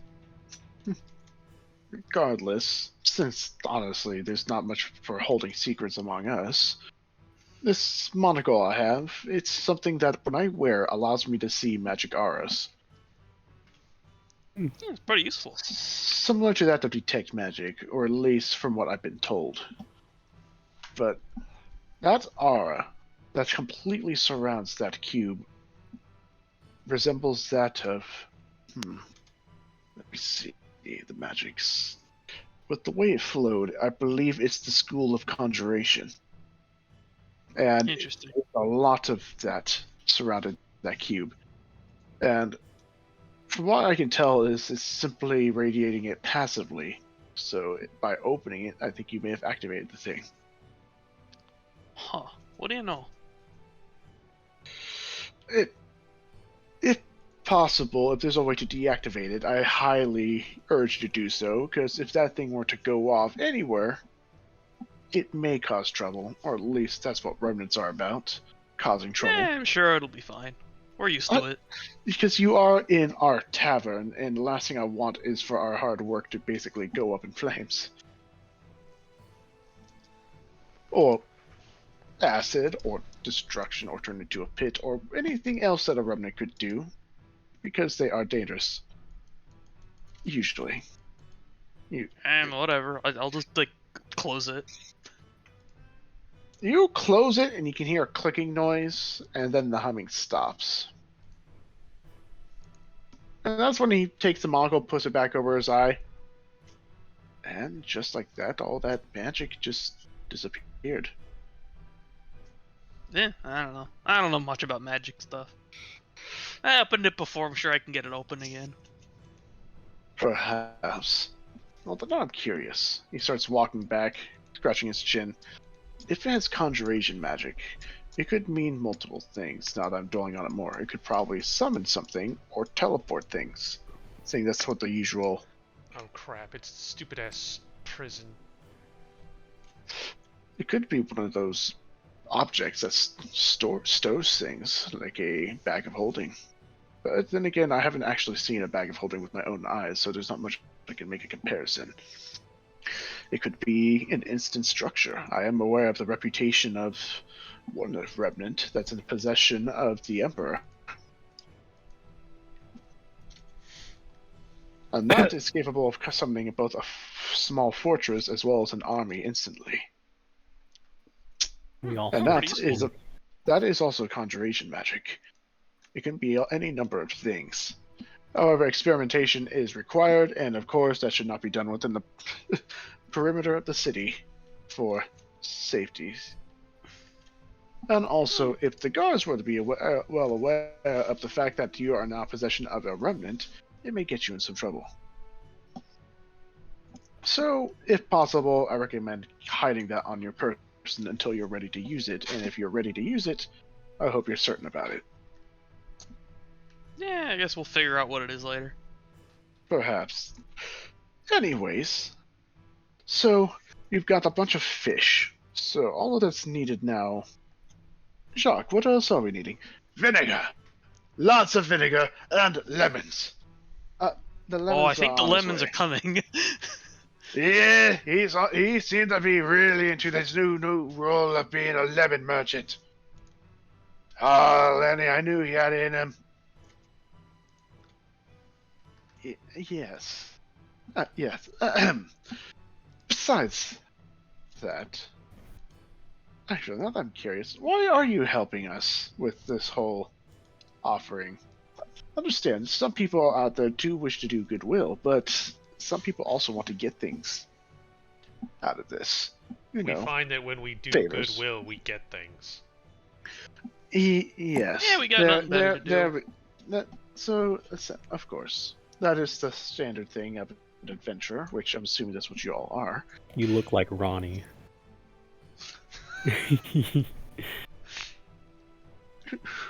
You look like Ronnie. Yeah. racist and all short people look alike? I'm assuming Ronnie is that dwarf you mentioned, correct? Yes. I see. Well, insults aside, I think he meant it as a compliment. Ronnie's a very famous chef. is he now? This is the first time I've heard of him. Famous? Oh, if I ain't heard of him, he ain't famous. You have. You heard of the Black Token Society. He was their chef. What?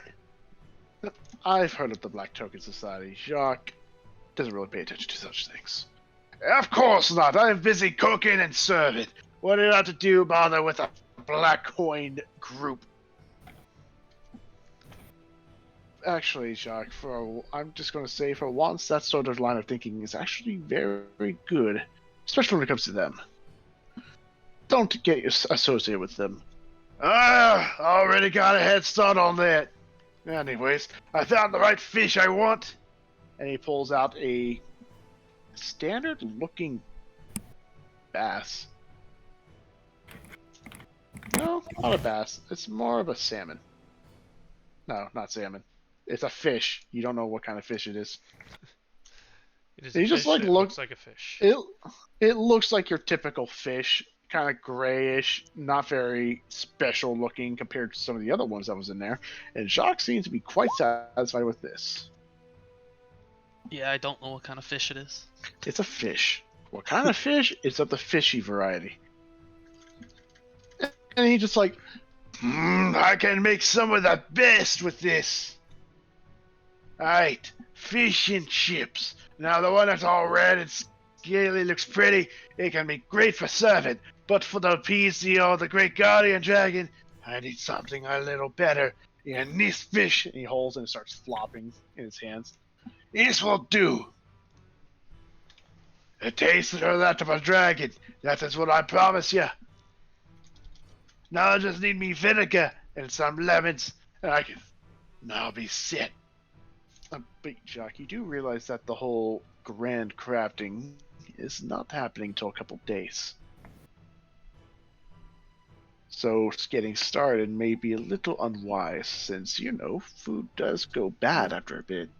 I'm pretty sure that fish is gonna go bad. Guess I gotta prepare it and then sit on it or something. He goes back into the kitchen and starts. You hear some sounds of knives sharpening. He looks back at Jacques. While that's happening, I'm going to assure you right now that in terms of vinegar, you do not need to go to a drug dealer. Just the Trade Plaza has more than enough of everything we're looking for, including lemons. Which you went out of your way for that, so it matters not. Just get the vinegar, and then that should be all that we need. But then again, we have a couple of days, so there's no particular rush.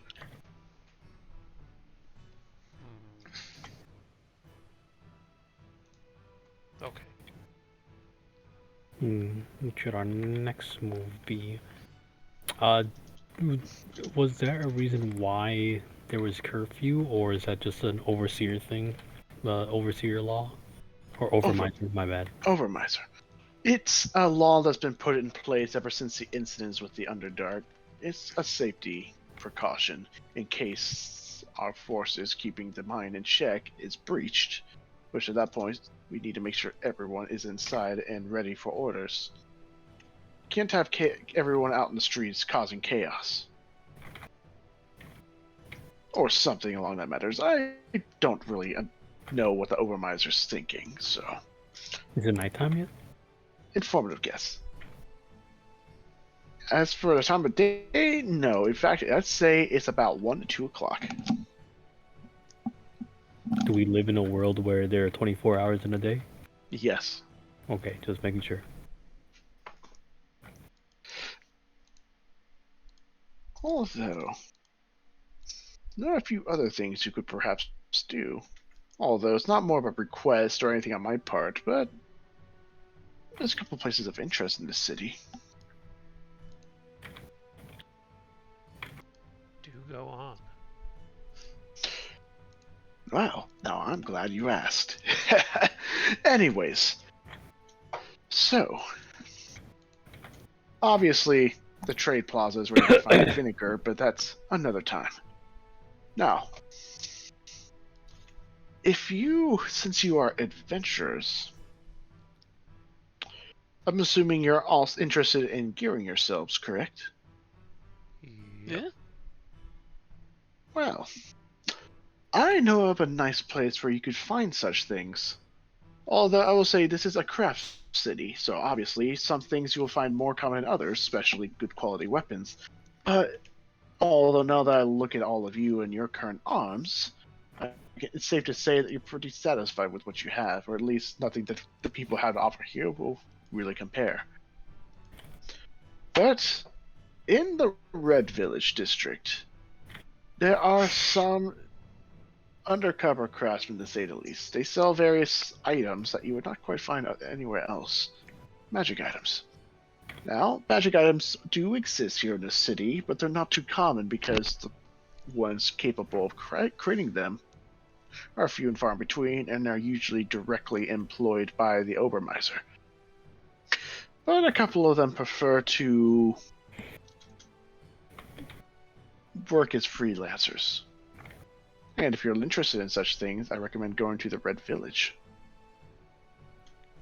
Aru thinks about all the money he just got and thinks this is an easy done deal. Let's go. Yeah. All right. So we're going to the Red Village district to buy some vinegar. You probably will not find any such Gonna things. go to the Red Village district and ask everyone there if they sell vinegar. I will. Yes, you go do that. Have fun. And he just turns and just walks into the kitchen. You can hear him muttering some things under his breath. You just say, Jacques, say, "Hey, don't say such things. They're real nice people. Look at all these fish they got me." We just got him enough fish to serve for like a month. Imagine all the fucking fish and chips I can. Well, lots of fish, maybe not enough chips. I need more potatoes in this case for all this fish. Do you realize some of those fish don't actually work well? But shut up! Watch me! Anyways, what do you guys do? So it's still the afternoon. We Yes. could be going to the Red Village district. Yeah. And ask if they sell any vinegar. Yeah. Of course. Wink, wink. Vinegar. And then go into a vinegar shop and try and buy a sword. Hey! Sell any grapes? Any water on the way. Alright. Assuming you guys were to leave the What's It Name Tavern. Mm-hmm. Pop and lock it. Shh. You know, fine. You leave the Pop and Lock It Tavern. The flippin' pocket, bobbity bibbity boo. I'm not continuing that. Anyways, you are now outside. Yes. There are people out and about doing their own things. Although in the distance you can see that there is someone approaching you guys. Uh-oh. Uh-oh. That better be my lemon delivery. It is a small, cloaked individual with a giant sack over their shoulder. Hell yeah. And he approaches you guys. Oh crap, what was his name? Lenny. Lenny the lemon. The lemon dealer. He walks up to you guys with a wide grin on his face. He goes, "Hey, I got your lemons." Then he just sets the sack down.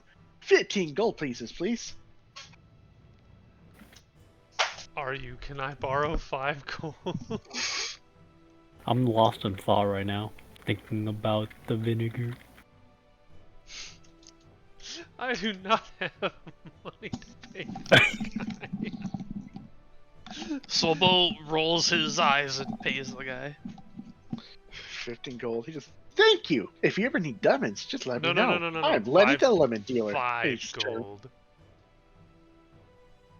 Huh? Yep, 5 gold. That's what we agreed upon, right, Lenny, the lemon dealer? Sure, I love getting screwed over. He takes the 5 gold and just walks off. There is What? no way a sack of lemons costs anywhere near 5 gold. Then he proceeds to jump into the river. Well, We've just destroyed this man's life. No more lemons for us. How we Congratulations, gonna? you now have a 10-pound bag of lemons.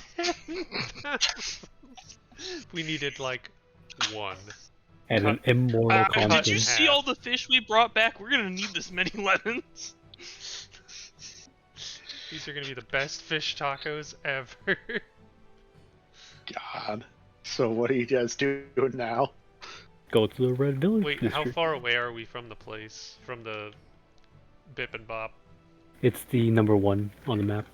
No, you guys are right on top of where it is, but then the Red Village I just is say down. I immediately go back and deliver the lemons. I don't want to walk around with lemons. So you come in with the lemons, and you can just see. Basically, Seal is just like staring at the bag, and he's like, "Is that all lemons?" You And would Jacques not just pokes his believe head out and go, the amount of "Oh, baby, you got a lot of them. I can make lemonade too while I'm at it." the strings we had to pull for these lemons. Treat them as if they were your own children. Yeah, if you mean by peeling them, then sure, I'll treat them like my children. And he just grabs the bag and goes Man, behind the dwarven kitchen. culture I don't is want to meet your weird. children. I don't think he has any children left. You don't have any more. Yeah, after he made the first stew. Just kidding. Anyways, so you guys are outside. Yes. So, where do you want to go? The Red Village The- district. The red light district. Mm-hmm. Think of this in miles. Just kidding. That'd be far. So, assuming you guys go to the Red Village district, like the atmosphere changes a little bit. Like the village itself seems to be more of a housing area, kind of similar to the home district, except it's a little bit more distinct due to the fact that there's a bit more red in this area. Torches, furnaces, and stuff. Red lights in the windows. Maybe. But you can see there's a lot of people coming to and fro. They kind of give you some side eyes because you're not really familiar with you being in this area. But you can see there's a couple of stalls that seem to sell rather ordinary objects. But every so often you can see some person would go up to a house, knock on the door. After a small discussion, they would be let inside. What the hell? One person notices you guys wandering around, and he goes, "Psst, oi!" Hello. It's a small gnome. Hey, I can't help but tell that you're all kind of new here. What brings you here to the Red Village? Vinegar. I just kind of get close and whisper into his ear. Vinegar. He blinks. Oh, We are yeah, the you're in dumbest the right motherfuckers. you're looking for vinaigrette? Well, Yeah. how strong are you looking? Wait, what does this guy look like? He's a gnome. He's a gnome? What does he look like, though? Kind of short, blonde hair, pretty sparkly teeth, green eyes. Gnomish looking face. You know, that kind. No. What color does it look like he's dressed in? He's dressed in some fairly bright colors, actually. Blues, reds. I lean down close to where Swalbo was when he was close to him. Smell him. I sniff him. Hey, hold on, buddy. And then I'll lean away. He ain't my wife. Anyways, if you want some vinegar, I know a guy. What the fuck? Why is he saying yes to this? Oh. Follow me. And he just Follow turns, us. puts his hands in his pockets and starts whistling a casual tune. What? He basically leads you guys down a road or two, takes a turn, and then he walks up to one of the inconspicuous houses. He He walks an up. underground market for everything. Yes. Dude, if a chef doesn't have vinegar on hand, it's black Good. market material. And the door opens. You can see a pair of eyes. Hey, I got a couple of customers. Then he just steps aside, gestures to the door that's now wide open. After you. What the fuck? Yeah, I trust this guy. Sure, why not? You walk in. Yeah. Rocks fall. Everyone dies. Not if I Anyways, do a dex save. I catch the rocket in midair with my huge arms. You probably can do that. Anyways, so you enter. Okay, Swolbo enters. What about everyone else? I Yeah. also you enter. So you walk in. It's a pretty darkly lit shop. There's not much on display besides on some things on the shelves behind this small, inconspicuous counter. The door closes behind you as the gnome leans against the wall, and this guy, a halfling, he's a bit of a big mustache. Hi. So I've heard that you're looking for some customers. Well, welcome. He walks over to this counter. He kicks the shelf behind him. Then some drawers unfold, displaying various potions. No. We don't need anything this complex. What we need is vinegar. Yeah, I got you the finest vinegar dealer in town. Wait, are you being serious? Yeah, we need vinegar. You just see the halfling blink, looks at the gnome. Why did you bring them here to my shop? Because I thought they, vinegar was some sort of lingo for potions. Fucking moron. Alright, how about this? Buy a potion and I'll give you some of my best vinegar that I have in my kitchen right now. We do need seems health like a fair deal. potions. Can I have the purple one? He Can just I have looks. purple? Can I have purple? You do you not know what? He walks over to the shelf, climbs up a ladder, grabs a flask filled with purple liquid, and sets it down. Now this is 15 gold. What does it do though? And he just turns the bottle and then taps on the label. I cannot read though. What? I look at the label. What does it say? You can see it's written in common, gnomish, dwarven, and halfling. I speak basically- 3 out of 4 of those languages. You can read all of it. It's just basically repeating the same thing. It is called, let's see, Potion of Blur. Oh, I relay this information. Potion of You blur. still want it? But what? If does you ever it look do? closely, you kind of see that it almost doesn't look like a liquid inside, but more of a mist. But what does it do? What? When you drink it, basically you become under the effects of the blur spell. Very useful in combat. Now, out of character, what is blur? everybody takes disadvantage against you until you get hit, and then it goes away. No, it lasts even past that. Oh. For the duration, any creature has disadvantage on attack rolls against you. An attacker is immune to this effect if it doesn't rely on sight, such as blind sight, can see through illusions, such as true sight. Basically, everyone attacks you with disadvantage unless they have a way to get past it. Oh, And it lasts for 1 minute. I will have 2, please. Only got One.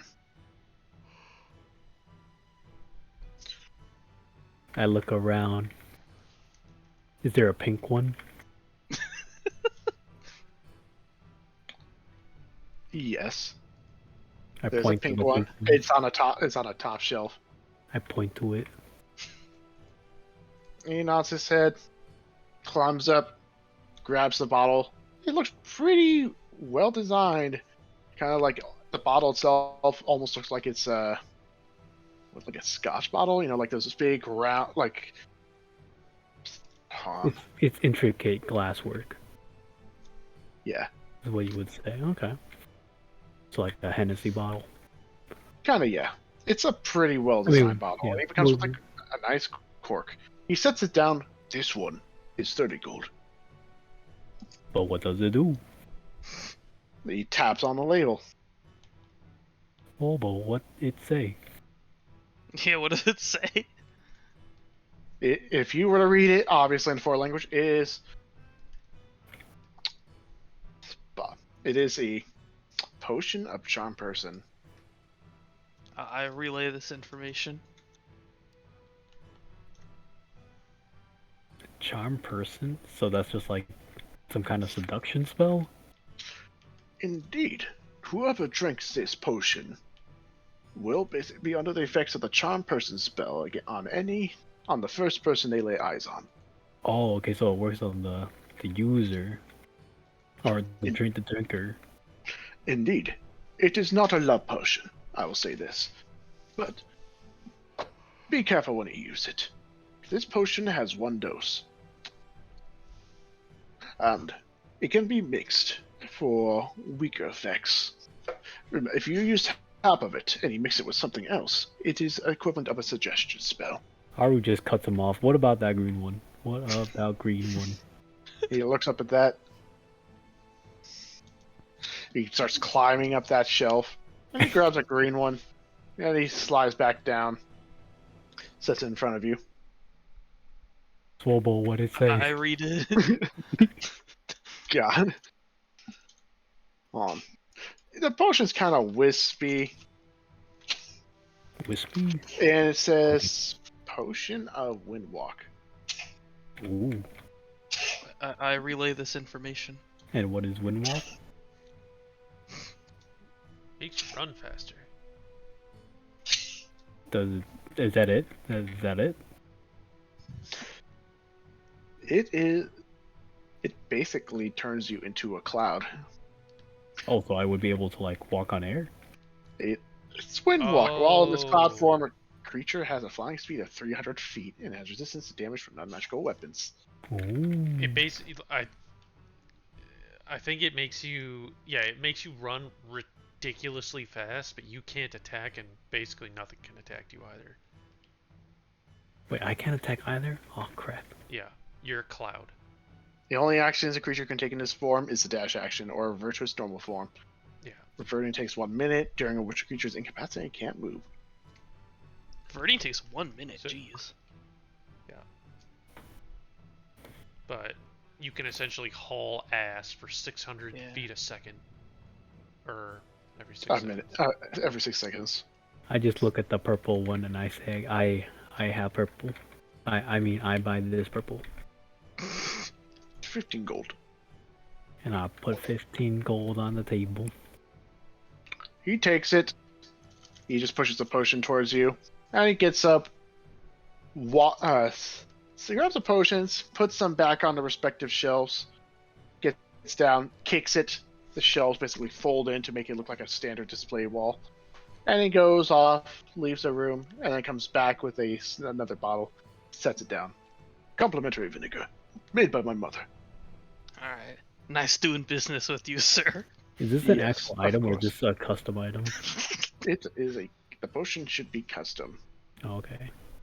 You basically drink it and you're the under effects of a blur spell. Let me see. We also need to find some health potions if we're going to be taking on any giant lizard creatures in the near future. Oh, that's true. We need Oh. some health potions and maybe some lightning resist. You got money? Health potions. Thankfully, I make those in bulk.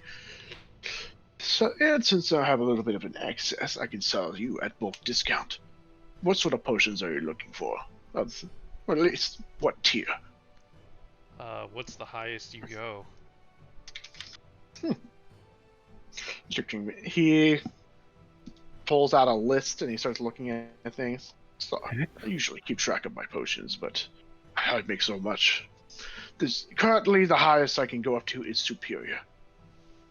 Oh As of currently, my supreme healing potions are sold out. Superior. Is that 48? Hold on. 84. The better question is, what can Paxi afford with 5 gold? Yeah. Well, nothing. They go for 10 gold apiece. However, I can sell you 10 for 90 gold. 10 superior healing potions for 90 gold? That's really good. It is extremely good. That's ridiculously fucking good. It is extremely good. Man, crazy if you had the money, huh? Are you? Do you like Well, staying alive? I ignore him. That's what you kind of notice that the gnome is kind of staring at the halfling now. He kind of mouthing like, Come to think of it, I did come into some money recently. the guy looks at you guys. The halfling like just ignores the gnome. I will tell you this: this is a one-time deal, but it's a new buyer discount. And don't worry, I also sell other things at more discounts, so be sure to stop by again if you were to purchase this. I don't know, should we just get the potions? 90 gold. Yeah. Alright, might as well. He nods his head. I also have a special flask as well, however, that I sadly can only sell for a very high price. And that's when he starts kicks the wall again, starts gathering the superior healing potions. He sets them down in front of you guys, 10 of them. 90 gold. Alright, there you go. I'm still looking at my potion of blur, so I don't even know this is going on. He takes the 90 gold, puts it in his pocket, which is a lot of gold. Now, I will say this. I have come across something that I can sell to you since you have been excellent buyers. He reaches to grab something, but then stops. How would you feel about a refillable flask? But what does it do? What he said. It is a flask where when you put liquid in it, it converts the liquid into a healing potion. And it can be simply filled with water. How does it do that? Magic. I myself did not make it. It is something that was given to me as a trade, but I, for matter, don't really have much use for it since I make my own potions. And does this work infinitely? It seems to work infinitely. However, after the liquid leaves the flask, if not consumed, it gets converted back into a regular plain liquid. So, trust me, I thought of making infinite potions as well, but sadly not. It is a flask of greater healing. That's not what I wanted. Sorry. Okay. What grade of healing potion? He's a greater. He just said greater. Oh, greater. From what I know, when the flask is fully filled, it contains 3 doses before needing to be refilled. Oh. And that's what, 64 plus 4? Greater healing is 44 plus 4. How much does it cost? Not too sure. Although, since it is a very sought-after magical item to my knowledge, or at least could be sought after, I expect to at least get a good deal out of it, which is why I'm willing to haggle. What's it called? Out of character question. Are books, after we finish reading them, are they useful for other people, or are they no longer They're useful? They have like a 500 Useless. year or a 100 year cooldown. Oh, yeah. Yeah. Gotcha. I mean, So basically useless except for long-living races. yeah. How many elves do you get through here? Not many. Hmm. They seem to not be a fan of this city. I don't suppose you'd be interested in a long-term 100-year investment That- opportunity. That would outlive me and perhaps even my children. So, I'd say perhaps not. Well, I'm thinking. what was this gentleman's name? You did not get it. I'm sorry, I didn't catch your name. Ah, he straightens his shirt. Osselhoff. Osselhoff. Osselhoff. Osselhoff. Hasselhoff, got it. No, we can't ruin this guy's name. Osselhoff.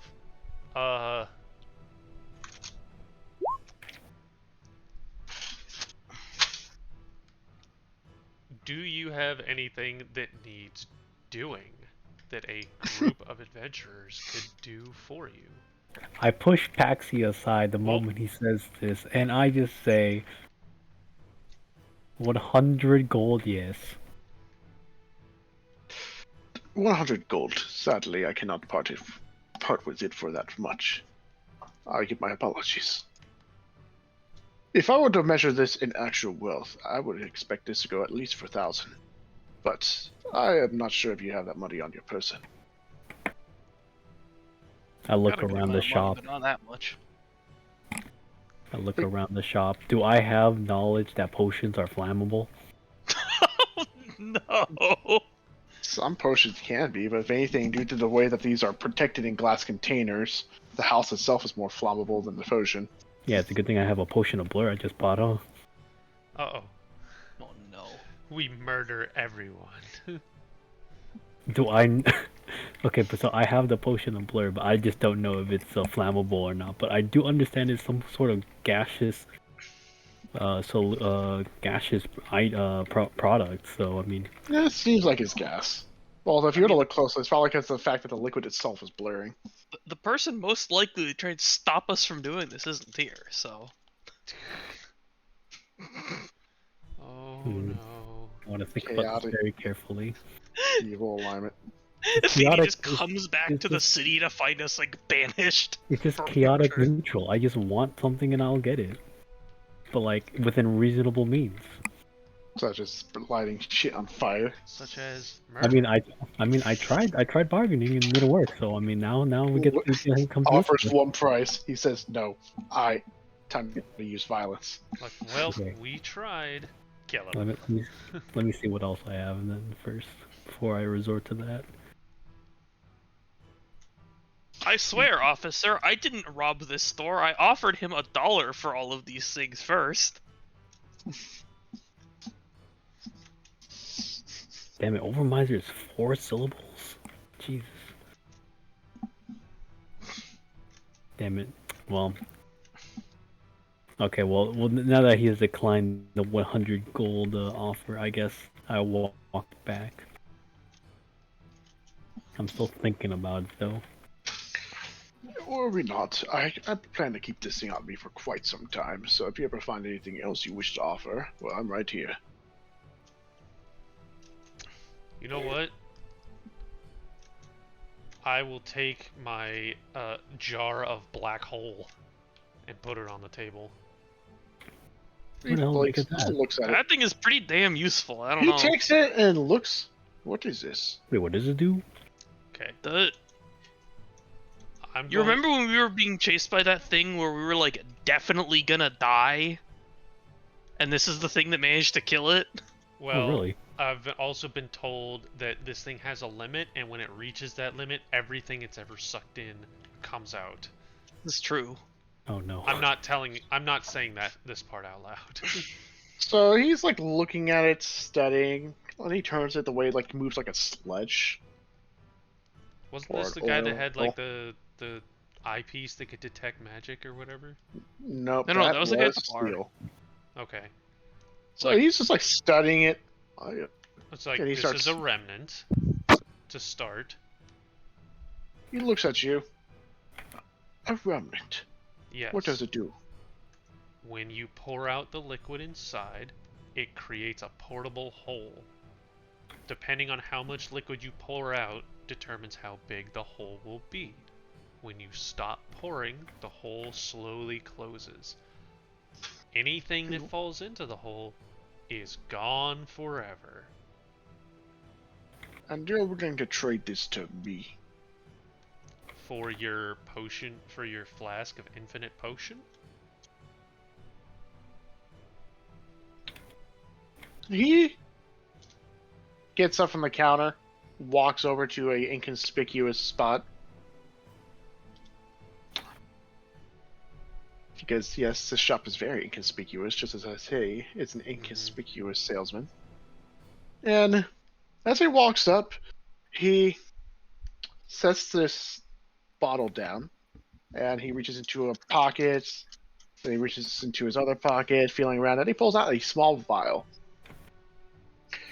And he uncorks it, pours it in a circle, corks it back, and puts it back in his pocket.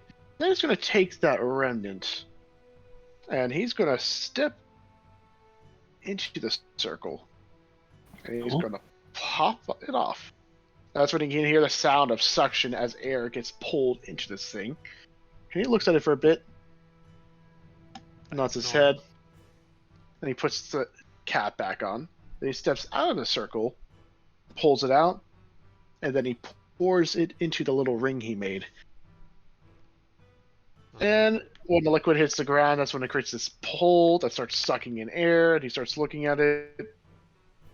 Then he just goes, grabs like a random, I don't know, object that seems not of no importance to him. He drops it into the hole. Basically, he's figuring out what exactly this thing does with his own eyes. And after a bit of testing, and he knows that the hole does not go past this ring that he made. And then he corks the bottle, which causes the hole to disappear, and he nods his head. I can see myself making some fun with this. Very well. We will have a trade. And he goes back, sets the bottle into his, like underneath the counter. Wait, we were trading a remnant for just a refillable potion? Greater healing potion with 3 times. It's basically three free greater healing potions a day. You're missing my point. That's not a remnant item. Why are we trading something of higher quality for something of lesser quality? He fiddles around behind the counter, and he pulls out a very ordinary looking drinking canteen, which is kind of odd for you guys. Then he sets it down in front. It's already filled with 3 doses. Remember, just if I need to put anything in there. Although I did get the times down.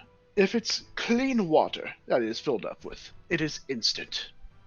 Any other liquid, it will take about a minute. If it's something like very dirty, though, such as swamp water, sewage, or any other matter, it will take at least an hour.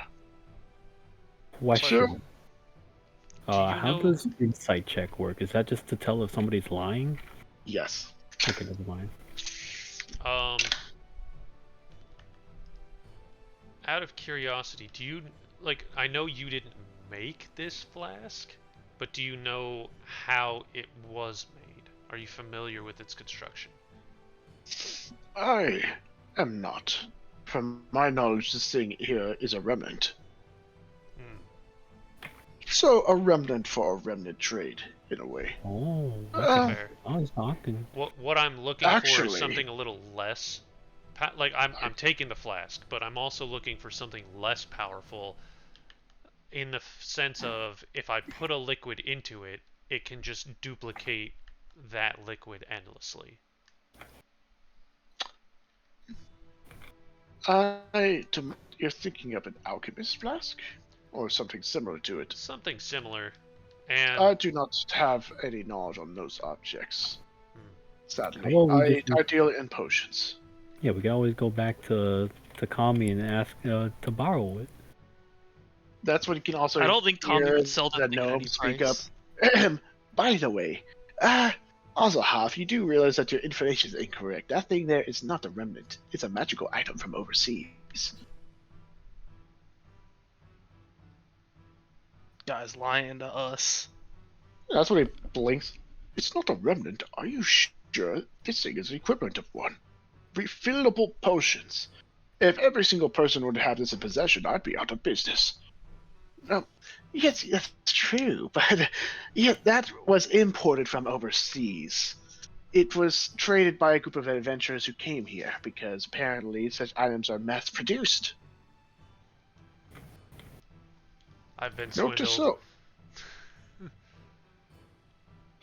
But if I remember correctly, they tend to be sold for about 5,000 gold apiece due to how extremely valued they are.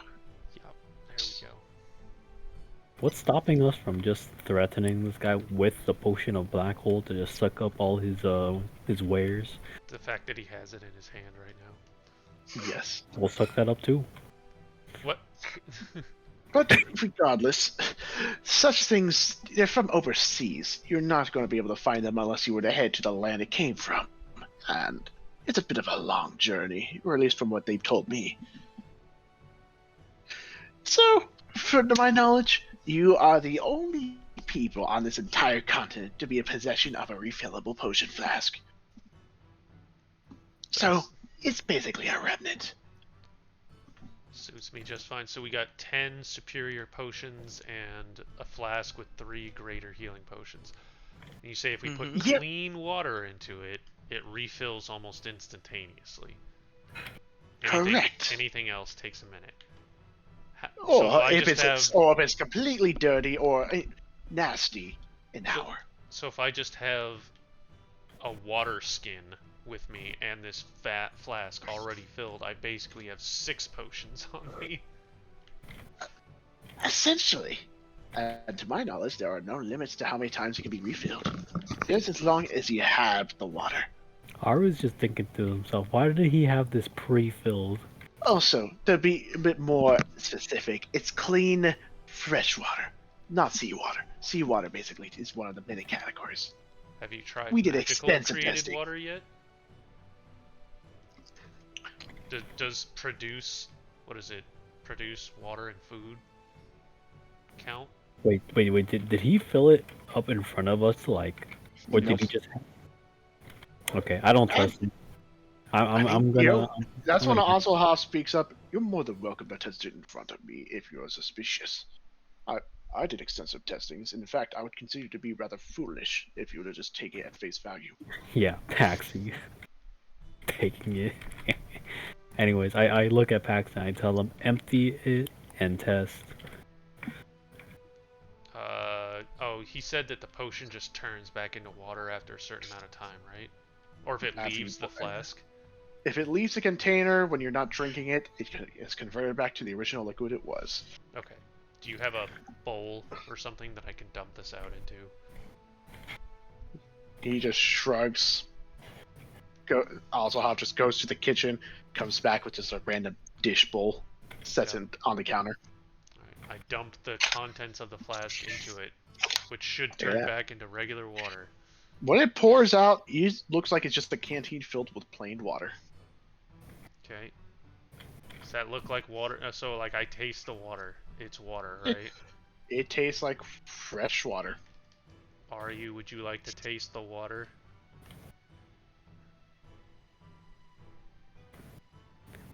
Now fill it back up. Okay, I dunk the canteen into the water and fill it back up. You do well, since it's a bowl, you pour kind of it have a hard in. time filling. You fill it up as best you can. Not all of the water managed to make it in because the bowl's not really designed. So you have about 2 doses in that canteen now. Now drink it to test. I'll take a sip. And what you taste is Make definitely a Constitution not water. save. Nope. I'll just say this: you may have felt a little sore maybe in some places, but suddenly when you drink this liquid in the canteen, which is not water, it tastes actually a little sweet and fruity. You feel as if all your aches and stuff disappeared. I always knew HP potions tasted like cherry. That's the good stuff. So, are you convinced? Alright, where's the syringe? I am convinced. I nod to myself. I do hope this trade means that we could be, conduct business sometime in the future. If you keep that bulk discount on superior potions, most likely. That was a One new time, buyer discount. he said one However, time. I can make exceptions. Especially, how about this? If you ever find any potion ingredients or reagents, anything that you think could make a good potion, bring it to me, and if I feel like it's how it might be, consider that an additional free discount. I will do that, Ozzelhoff, but as a favor to you, do you have a name for your shop? We don't. We just simply call my place the Country Kitchen.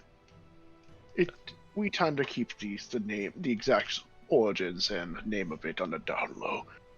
So Magic items. You don't want everybody knowing where you are. Exactly. Simply because deals in magic items are. Let's just say there is a tax that is a little too oppressive. So everything is done under the counter. If anyone to ask about it, I am simply a cook who specializes in soups. We do love soups. Well, we'll keep an eye out for alchemical items. Of course, and remember, I do hope to do business with you in the future. And thank you for this remnant. I'll be sure to keep it safe. Before we leave, you have soup flavor, and I point to a potion. I do not have a potion flavored like soup, but I do have soup that tastes like a potion. I walk away sad. He nods his head, and that's when you hear the gnome go, "It's for the best. That soup tastes like shit." That's a specific kind, at least. Yo, we can't be saying that. It's not my fault that you do not like bitter. Who the hell likes bitter soup? Asians. This guy, apparently. Anyway, you guys leave the shop, I presume, Yes, sir. with 11 potions and a canteen. I guess Pax is holding. Yeah, Pax is holding vinegar. all. And and vinegar. Oh yeah, Made by his mother, he said. If you were to pop the cork and smell it, it is pretty good actually. In terms of vinegar, it smells malty. Is this a custom item, the potion bottle? Yes, it is. Which I'll probably have to make. Yeah.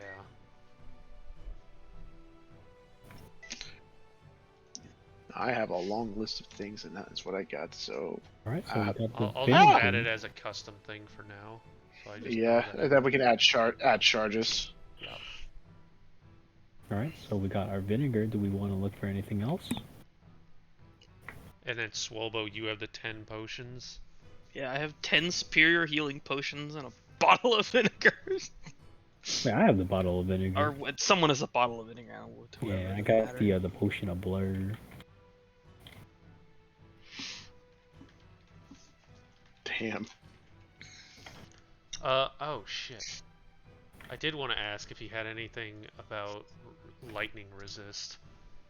Do you want to go back? Yeah, why not? Or we never left. Alright. Swolbo doesn't care about that. No? If you ask that, he kind of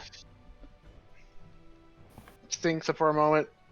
I do have a collection of resistance potions, and you said lightning resist. Well, I already bought enough of these. You don't have any money. I'm already electric resistant. How many are you looking to buy? I do have a couple of them on hand.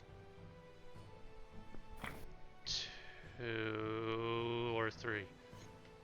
2 or 3. I can sell you 3 for 20 gold. Sobos is already leaving. It's a sign of goodwill. Can I borrow 20 gold? Wait, what is this for again? Lightning resist potions for myself, Athenia, and Swolbo. The people most likely to get blasted by lightning. I think about it a little longer. I'm still pondering. You gotta really sell it. You gotta really sell it, Paxi. What else? I'll give you half my gold from the Dragon's Horde. I'm thinking. Okay. I hand over the 20 gold. Alright. That sounds like a very good deal. 3 lightning resist potions. Alright. He takes the 20 gold. Basically gets you 3 bottles filled with a luminescent light blue liquid. They can almost see some crackling in there. Oh, I hope we're right about this thing. Remember, lightning resist potions are good for 1 hour after consumption. Yep. Yep, you can add 3 potions of lightning resistance to your inventory. Got it. Do not take with alcohol. Side effects may include. If resistance lasts over 4 hours, consult your cook immediately. Insult your local apothecary. Actually, no, it probably wouldn't be then. I guess healer gnome would suffice. Yeah, but Healer Gnome's gone. He's like in jail in the Boomy Theocracy or something. Still, he's living it up good. Alrighty. Also, if you ask Healer Gnome what's wrong with you, he's probably just gonna end up killing you so he can turn you into a skeleton. Yes. Thank you, Hasselhoff. And He gives you a nod. what's the gnome's name? He just grins widely. Elwick. Elwick. Yep, Elwick. Elwick and Hasselhoff. Yep.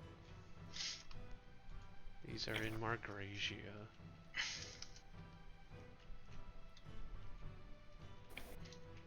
Or Rudenfell or whatever.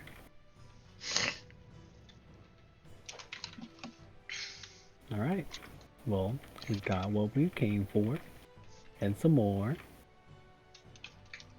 Yeah, we got our vinegar. What was the something kitchen? Hmm? What was this? The country kitchen.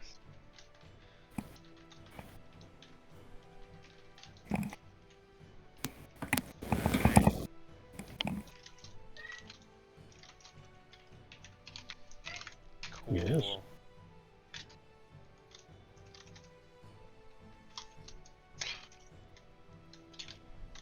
I am satisfied. Yes.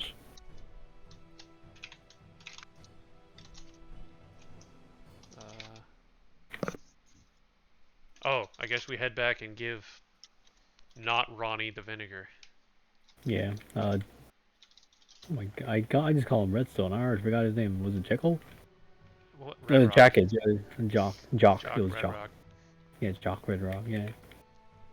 And Seal O'Neill.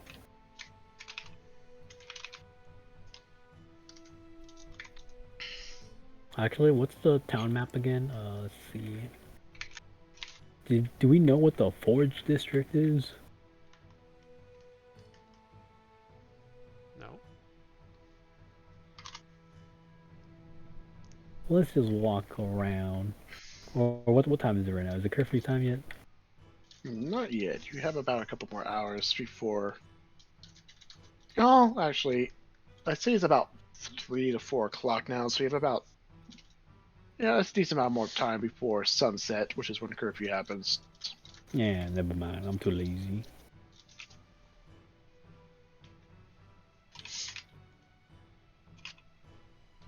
Any other plans? Nope. Alright. Back to Jock.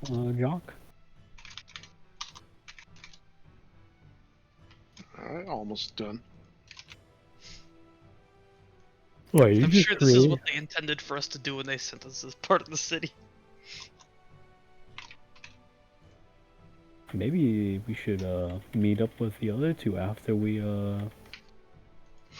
give Josh the vinegar. I can't wait to explain to them all that we have accomplished. We took down a crime syndicate. We got a shit ton of potions. Yeah, what did you guys do while we were healing people?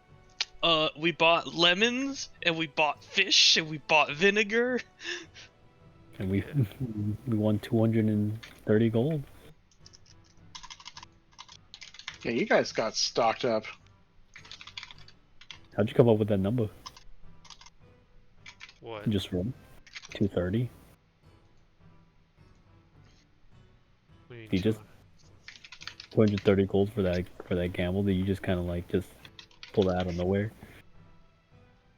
Don't question Yes. it. I'm just curious. I'm just curious is all. Like, did you roll for it? Cause I like rolling stuff.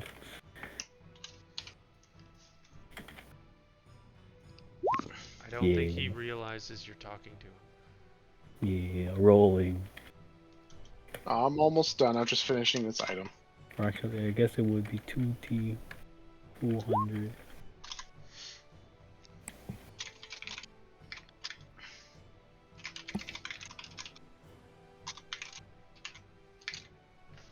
I wish to consult my deity.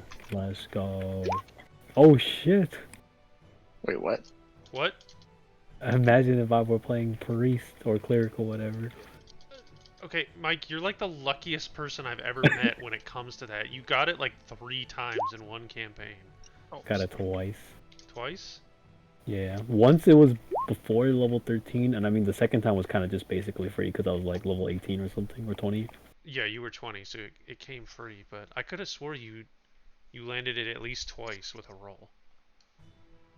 I landed it once when we were underwater, and then I got infinite spell slots.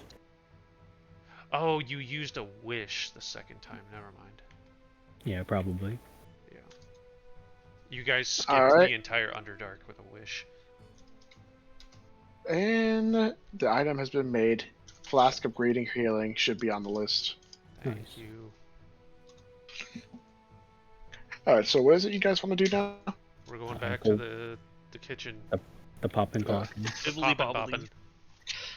The Sock and Rock and Robots. Yeah. Alright, you are right back.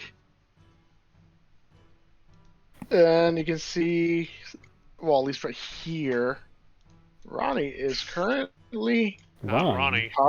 Not Ronnie. I don't know why I said Ronnie. You said Freudian- Ronnie. What? He's not Ronnie, you racist. Freudian slip. Shut up. Everyone is You racist. Right. Who's the racist one? Anyways, you can hear the sounds of knife work as he's cutting up these fish. You know, descaling them, gutting them, cleaning them, that sort of thing. But also, you hear the sounds of other music. And he knows that on the stage it's the Tiefling again.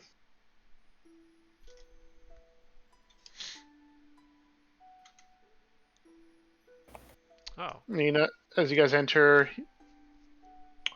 Seal comes up. Ah, you're back already? I assume you found what you were looking for? Yes. I think Swolbo Well. has the vinegar. Vinegar? Where's the vinegar? Did you really find vinegar? Oh, I guess I. No comment. All right. I Is eat my words. vinegar and lemon really that rare? Not vinegar. You could find vinegar anywhere. It's just you better to Yeah, find. you're better right. We quality. could find vinegar anywhere, and we did find it anywhere. Touche. We found it in a kitchen. Lemons are more hard to find, but they are not rare. It's just due to the fact that we haven't had any imported fruits from Toluta in a while, the prices have raised due to their scarcity. No, they didn't seem that rare to me. Yes, because I'm not going to talk about it anymore. Anyways, Yeah, I mean, drug let dealers me, have them. may I have the vinegar? I hand him the vinegar. He takes it. This does not look like your typical kind that's being sold. Uncorks it. This is advanced vinegar. Oh, now this is actually decent quality. Who made this? I don't know, some guy's mom. Azelhoff. Auseland. It's like Where? a town of 7 million people. He's Oh, like, wait, oh, I did know you say- Azelhoff.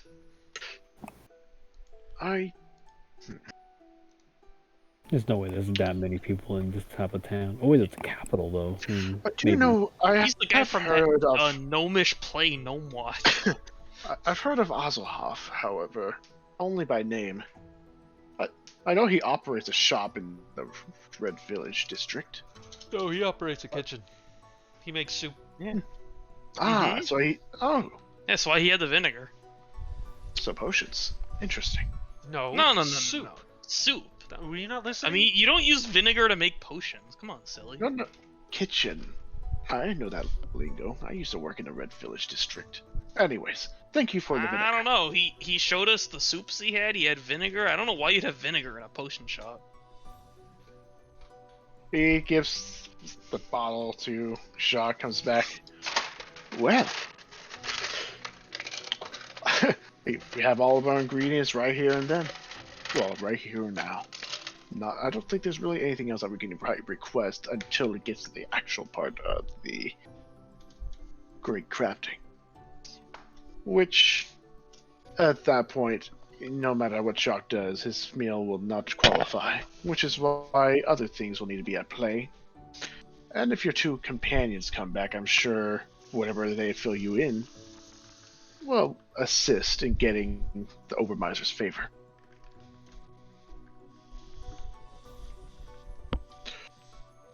But yes, who is hungry?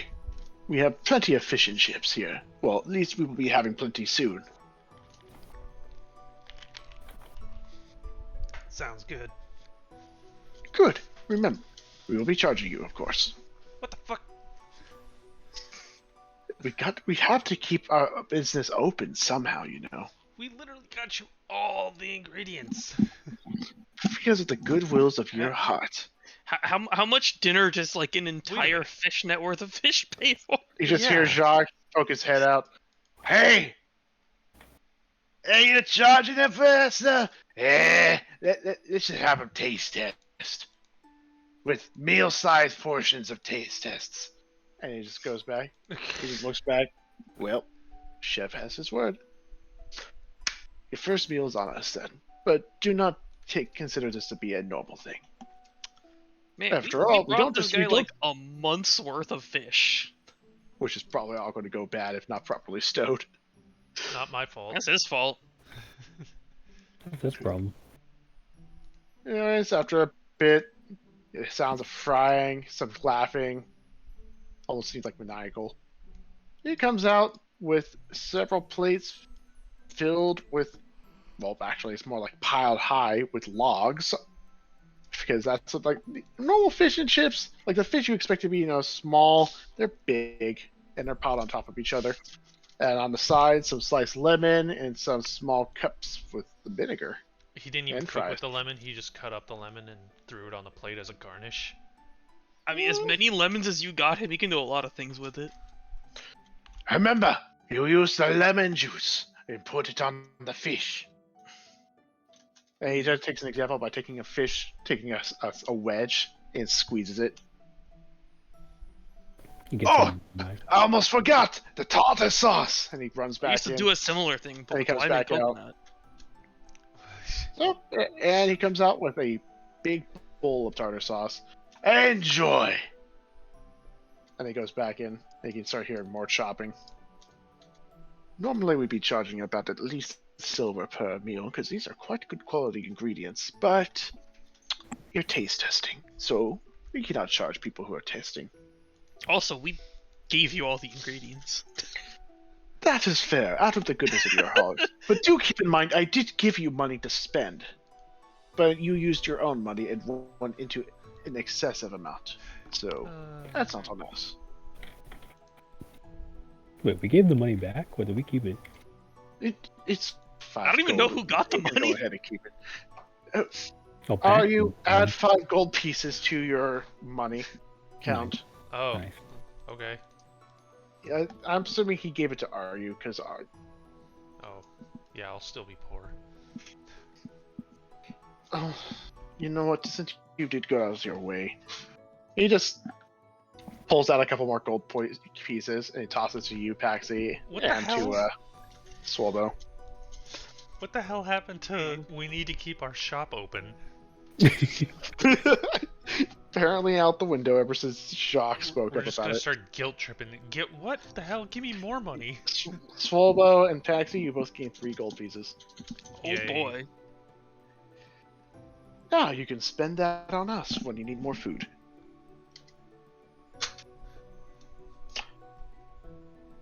I mean, I did give them a gold earlier for like a drink, so Yeah.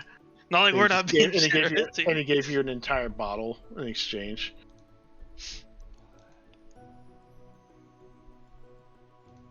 Alright, and then I guess at this point we're just waiting for Athenia and Akos to come back. Yep. At this point, yeah, this is probably where we would end to wrap up the session. Not too much happened, but at the same time, a lot happened for some Next damn week is reason. gonna be an interesting recap. Yeah, we got a cube. So anyway, these And he guys killed a told us drug that we dealer, needed or to at least- buy food, so we contacted a drug dealer. We overthrew a crime syndicate. We got some vinegar. The We found a coolest meth lab. potion bottle ever. And we found a meth lab. Yeah. Potion lab. Oh! We went to an underground potion shop and then bought potions so that he would give us a bottle of vinegar for dinner. I'll say this though, Paxi. If you were to look closely at the bottle, you notice there is a symbol on it. Oh, Not God. a specific symbol, but you can see it seems like 2 stars intersecting each other. And then written in common underneath it says, "Produced by the Twin Stars Guild." The Twin Stars Guild. How much more lore can you possibly fit into this? This is really funny because that failed campaign that we tried to Cradle, get off the Cradle. ground, there was Yeah. a Twin Stars Guild. Yeah, we there. Oh, really? Yep. yeah, that was one of the neutral forms, right? Yep. Where he would just channel. It's more so just energy rather than the whole spiritual or yeah. It's like elementalist energy, basically. Was the Yeah. thing where he like split himself in half? Yes. They call it the sect of the Twin Stars. I died in that campaign. Almost twice. Yeah. Technically, we all died. But yeah, Just Thanos snapped. it's so. Let's see, yep, you guys got a lot of potions here, really well stocked for the whole thing Yeah. now. In fact, it's fine. I don't see what's stopping you guys from really going to the dragon hideout. I don't think that's The enough. fact that for, we don't know anything about it other than there's a dragon there. That is true. You have an idea, but that's more of guesswork at this point. But if it's a blue dragon or a copper dragon, you are well stocked. If it's anything else, then you kind of have disadvantage. Wait, blue is also electric? Yep, blue has a lightning breath. Oh. Yeah, they're absolute bitches, like all chromatic dragons. Mhm. Yep. It is late. I need to go eat food before I go retire. So, thanks for the session, guys. Not much happened, but at the same time, a lot. Oh yeah, I mean we still got a lot of hours. What do you mean? We got like 3 We hours. bought left. groceries for dinner. It's very That's the most glorified way of basically having a drug dealer commit suicide. most eventful day of grocery shopping ever. I mean, why did we assume he died? He just jumped in the river. Yeah, that's right. Jumped into a river. It's like